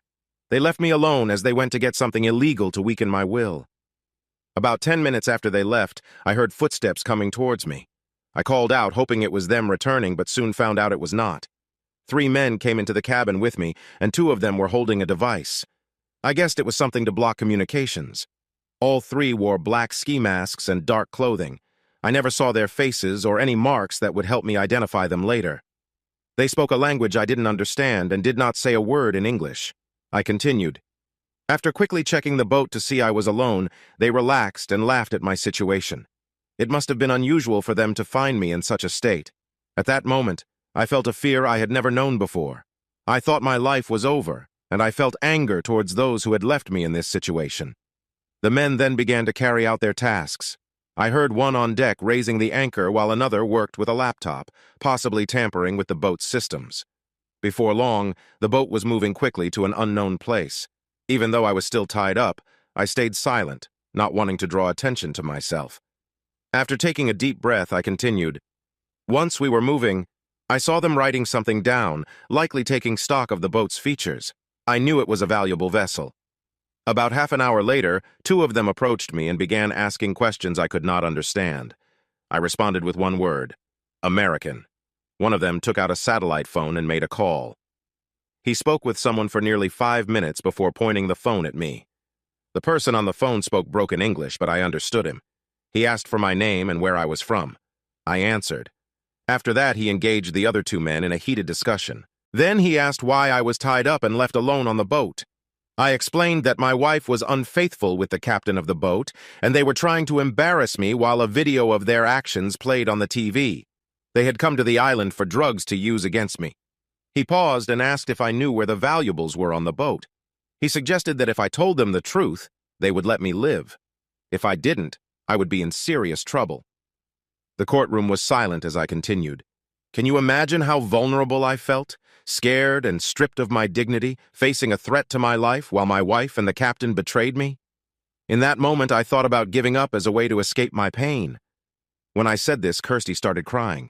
She realized the terrible situation her actions had put me in, which could have caused my death. I was surprised to see any sign of regret from her. To try to save my life, I told the man on the phone where to find a box in the engine room. It held my personal items and cash left on the boat. He shouted orders to others in their language before they left to check my honesty. I believe anyone would have done the same in my position. They returned with the box, opened it, and began to count the contents. After talking to their boss on the phone, he thanked me for making things easier for them. He explained that they didn't want a dead American, as it would bring too much attention. They were okay with being pirates, but murder would cause more trouble than they wanted. He said he would grant me 3 favors for helping them without resistance.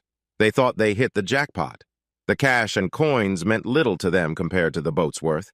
They kept looking at a painting and even took a picture of it. But I didn't say anything. The jurors listened closely as I shared my story. The man on the phone asked how much cash was mine. I told him I had $2,000 in that box. They counted out the money and gave me my passport. He explained we would be near the island of Antigua in 30 minutes. He ordered them to let me get some clothes and pack my $2,000 and passport in a waterproof bag before letting me go near the island. As we got closer to Antigua, one of the masked men pointed something at my head while the man on the phone warned that they knew my address. He threatened my family if I said anything about them. I promised I would keep quiet. I just wanted to go home. Then he surprised me with one last kind act. He told me that his wife had recently left him for another man, so he understood my pain. He promised to tell the authorities in Montserrat about the illegal activity my wife and the captain were involved in as a way to get back at them. They pushed me overboard and I swam as hard as I could to the nearest pier. Worried about my family, I never spoke about my difficult experience until now. I bought a plane ticket home and got some gifts for my children while I waited for my flight. I flew home and tried to start my life again. That's the story. The room was silent as the jurors imagined being in my situation. It was clear that I had finished speaking. The defense attorney clapped slowly, mocking me. "Steve, I'll give you credit for your imagination. Your story is almost as good as the first part of your tale, but not quite. You see, there are no other witnesses here to challenge what you just said, so you think the jury will accept your story without question. Not so with the first part of your tale.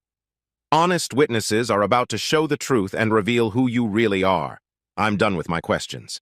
You may step down, but stay close. When your lies are revealed, you could face serious charges. I kept a calm face and returned to my seat. Jenna held my hand tightly to comfort me. The defense attorney announced, "The defense would like to call its first witness. Please welcome Christopher Belvedere to the stand." After being sworn in, Christopher told the jurors that everything I said today was untrue. He explained how he and Lorene had become friends with my wife and me and had invited us on that trip. He emphasized that he had been a gentleman the entire time. He mentioned that he had often teased me for looking too much at his wife's modest clothing. He talked about my strong interest in their painting and its worth. He said that Kirsty often apologized to them for my behavior, as they were trying to tolerate me for her sake. He clearly stated that he was not sterile and suggested that I was speaking poorly of him out of jealousy. He swore under oath that no one ever tried to restrain me. In fact, they tried to keep their distance from me to avoid problems on the boat. He said it was silly to think he would be interested in seeing me without clothes. The jury chuckled at that remark. After he left the stand, Lorene repeated his testimony almost exactly. She said that no one ever talked about drugs and that I acted strangely, making her feel unsafe when I was near her. She said they didn't want to leave me behind when they went to Montserrat, but I pretended to be sick. She and her husband believed that everything I said was a lie, and then she stepped down from the situation. The jury seemed to find the couple's story convincing and sympathetic. I suspected they had practiced their delivery to sway the jury in their favor. I wasn't surprised by their performance. What I really wondered about was Kirsty. Would she support me, or would she turn against me? Her testimony would decide if the court records would be kept private. When she was called to testify, it meant she chose not to keep things secret. That was a hard moment for me. She looked straight at me and agreed with their claims, saying how hard I had been to deal with. She mentioned how embarrassed she felt about my focus on Lorene and that painting. She said she had been unhappy with me and wanted to leave, but stayed for the kids. She showed me that she was aligned with Christopher Belvedere.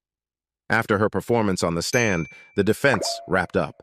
The three of them now had us all believing my side of the story was just a bunch of lies. The judge gave us a break for lunch. Kirsty and the Belvederes smiled at me while Jenna and I went out to eat. They seemed pleased with what they thought they had achieved against me. I could sense that Jenna wanted to ask about my run-in with some trouble, but remembered I had asked her not to ask anything until the trials were finished. She remained supportive despite the strong testimonies she had just heard. It was clear that the defense figured they had an easy win. They believed the verdict would go in their favor if it was decided right then. When the session started again, the DA asked the judge to let the prosecution respond to the three testimonies, and the judge agreed. He introduced a video as evidence. The defense objected, saying it shouldn't have been shown without prior notice. The judge questioned what kind of video it was. The DA explained that it was footage from the sailing trip and was being presented to counter specific statements made by the three witnesses. The defense attorney looked at Christopher, who guessed it was a video taken from my phone, telling the attorney not to worry. This moment marked the turning point for their case. The short 90-minute video showcased the truth of everything I had testified about the three of them. There was one particular part that revealed motivations that I was sure Kirsty had never heard before. A short chat during the trip between Christopher and Lorene revealed a lot. "Do you think he'll change his mind?" Lorene asked her husband. "One way or another, I promise you he'll come around. Once we wear him down with just the right approach, he will gladly give you the child you want. He'll be like a tool for you, just like Kirsty is for me. But remember, that's just a side benefit. Our main goal in making Steve toe the line is to use his role as head of product development at Stargen Pharmaceuticals so he can share private information to help me trade stocks. With the right info, we could increase our $400 million to $800 million in about a year." I watched Kirsty's face as she listened to her friend's plan to use me to boost their profits. She realized she was just a minor player to Christopher. They had tried to use her to get to me, and I saw embarrassment wash over her. She had worked hard to hand me over to them for no good reason. After the video ended, the defense attorney asked the district attorney how he had gotten the video, hoping to keep it out of the case. The DA revealed a letter from an anonymous source, stating that such tips are common for both sides. It took the jury less than 30 minutes to find all three guilty on every charge. The judge decided they would stay in custody until sentencing. The defense attorney sought to appeal and asked for bail, which was set at $10 million. He also wanted the court records sealed to protect his clients, but the judge informed them that the records would remain public. Later, the defense attorney asked if I could speak to Christopher briefly in a side room, stating that a bailiff would be there with us. Christopher remembered my warning about being alone with him. The bailiff was there to ensure his safety. I hesitated but agreed and told Jenna to wait in the car. Christopher seemed almost friendly as he prepared to talk. "Congratulations on that video. I don't know how you managed it, but good job. I'm sure you didn't ask me here to compliment me, Christopher. What do you want?" "Two things, Steve. First, where's my boat and painting?" "How would I know? I couldn't lead you to them if I tried." "I'll let that go for now. I heard you want to sue me with a civil case. What will it take for us to settle this quietly just between us?" I smiled and replied, "Oh, I might just accept $100 million. Write that check and we can finish this. 25% of my net worth? You've really changed your mind from not wanting anything. I was thinking more like 10 million. For ruining my family's happiness? While my marriage might have had troubles because of you, it was you who made it worse. 10 million is a small amount for you, Christopher. Using threats and drugs shows you can't handle things in a calm way. If you write the check today, I might consider 75 million. How about this? 40 million, no taxes taken out. I'll cover what the tax office would take, so you'll get a full 40 million, which is 10% of my net worth." I pretended to think for a moment. Deal, but not a penny less. He said his accountant would handle the transfer today after figuring out the taxes and tried to shake my hand. I didn't take it. Then he smiled and said the insurance company would send me that 40 million for the painting we lost, so it wouldn't cost him much. I would have paid you 80 million. Maybe, but I would have taken 4 million, which is 1 million more than what you would have given Kirsty. Now I'll take 10 times that amount. You just gave me 40 million reasons to steer clear of you, especially Kirsty. Making her see our child from prison will be hard, and for this deal, if the money isn't in my account before the bank closes today, it's off. I turned and left the room. As the bank was about to close, I checked my account. I saw a deposit of $63,492,064. 00. The taxes were figured out to be $23,492,063. 68. Once the tax office takes its share, I should have a full $40 million. I was relieved not to have to go through another trial. I would still pay Frank Stratton a nice fee even though I wouldn't need his services anymore. It looked like the Belvederes believed there was no point in appealing their decision. A new trial might end badly for them and bring even more negative attention. Kirsty lost her job at the hospital because of her drug case and her criminal record. Lorene also couldn't volunteer there anymore for the same reasons. Now that they had given up their appeal, their sentencing hearing was set for 2 weeks. The district attorney added a charge of lying in court, and they all said they were guilty.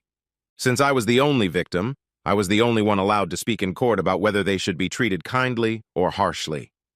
I asked for the longest sentences possible for each one. They could have gotten over 80 years each for what they did together. The judge gave all 3 of them 40 years in prison. If they behave well, they could cut their sentences in half. That would still mean at least 20 years for each of us. Kirsty asked me to let her see the kids one more time before she went to prison. "I'll agree under 3 conditions," I replied. "What are they?" "First, you need to take responsibility for what happened. No blaming me to the kids." "I promise, Steve. I know you'd have years to turn them against me otherwise." "Second, I want you to give me full custody. You'll be gone for their childhood, so it makes sense. With custody settled, we can move forward with our divorce easily. I'll do it if you promise to let them visit me whenever they want. I don't want you to force them, just if they ask. Promise me that and I'll sign the custody papers. But I won't give up my role as their mother. If you remarry, I know they might call someone else mom, and I can accept that, as long as they know they have a mother who loves them." "Okay. Now we just have to figure out the division of our shared belongings. I'll buy out your half of the house. You won't need it. You can keep all the furniture. I'll arrange a moving truck to take it to your parents' home in North Carolina for storage, along with your car. We will also split our financial accounts in half as of the date you were served." "That seems fair to me." "What about the money you made from the Belvederes?" "Still thinking of money, huh, Kirsty? My lawyer says that anything I earned after you were served isn't part of our shared assets. Unless you want to try to challenge me, that's not negotiable. And if you do challenge me, you'll likely lose and won't get to see the kids again. Don't take it the wrong way, Steve. I just thought I'd ask. I know I can't make demands. You mentioned 3 conditions? Yes. If you give me custody of the kids, agree to the way we divide our belongings, and don't disagree with the divorce, it can be finalized in about 20 days. We both know our marriage is over, and it's not smart to fight me on this. You know, when I'm alone in my cell, I sometimes still feel your presence. Even though we are heading for divorce, the memories of what we had or what I let slip away will always stay with me. I know you don't believe it, but I still love you and always will. I got caught up in the thrill and the idea of a life full of wealth. Now I must deal with the results of my choices. I'm truly sorry for how I betrayed you and our marriage, Steve. That's a lot to think about, Kirsty. I've also heard that some people find one type of tea especially hard to drink, reality. I have the kids waiting in the next room. If you could sign the papers now and let this lady notarize them, I'll bring the children in right after that. She quickly signed her name on the documents to hurry things along. Tears of both happiness and sadness filled her eyes as they ran into her arms. I listened as she spoke to them. Amelia and Eric, I want you to know that you are my favorite people in the whole world. I love you so much. But Mommy made some mistakes that hurt Daddy. I told him I was sorry for what I did. I wish I could go back and change things, but that's not possible. It's not Daddy's fault that I will be away for a long time until you both grow up. Promise me you'll be the wonderful kids I know you can be and listen to Jenna and Daddy while I'm gone, okay? Once the door closed behind us, I could hear her crying over her troubles. I wish I could say I was happy about her sadness, but that wasn't true.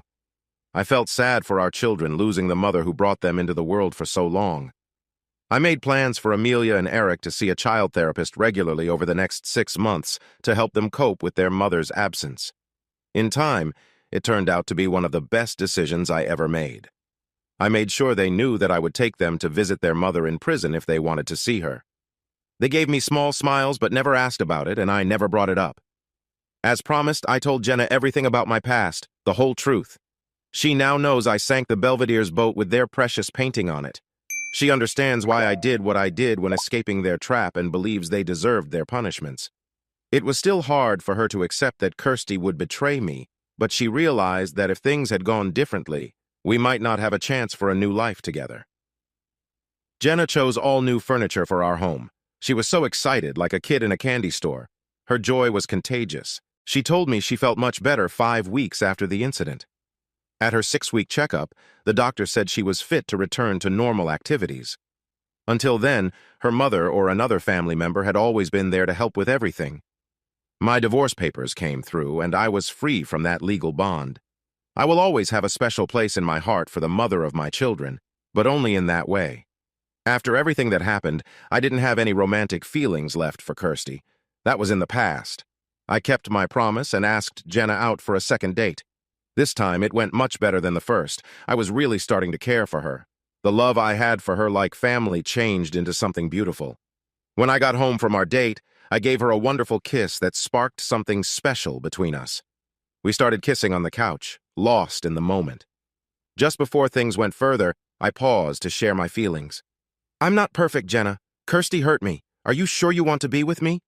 Her eyes were bright with emotion as she said, I might want other things, Steve, but what I really need is you. You helped me heal from my injury. Now I want to help you heal from your heartbreak. Since the day we met, I've wanted to be with you. I want you more than anything else. Please be mine, Steve, not just for tonight, but forever. I took her to my room, and I learned something new about her. You haven't been with anyone? I wouldn't share myself with anyone I dated before. I was saving myself for you or someone just like you. You're exactly who I was waiting for. And we connected in a loving way. I took my time with her, gentle and caring. That first night she was quite nervous, but after that she opened up more and more with me. In the following weeks, she wanted to explore new things with me to find out what she liked most. The kids giggled when they saw us kiss for the first time. They thought it was funny, but it also made them feel secure. They understood where their mother was and why, but Jenna had been a caring part of their lives for a long time. This made their emotions steady. They knew I would always be there for them, too. It was the best situation we could have. We never had trouble finding a babysitter. Gloria or one of Jenna's siblings would often help out. That summer, I helped Jenna complete her scuba diving lessons so we could dive together. Life felt perfect for us. I stayed at my job not because we needed the money, but because I loved what I did. It gave me stability. After a month of happiness, I realized I couldn't imagine my life without her. At her birthday party with all our friends and family there, I got down on one knee and asked her to marry me. Jenna shouted, "I thought you would never ask!" Everyone laughed and cheered, especially Amelia and Eric, who were the most excited. Jenna and I decided to build a new house together, picking every detail, color, and finish. It was not as fancy as the Belvedere mansion, but it had 6 bedrooms, each with its own bathroom.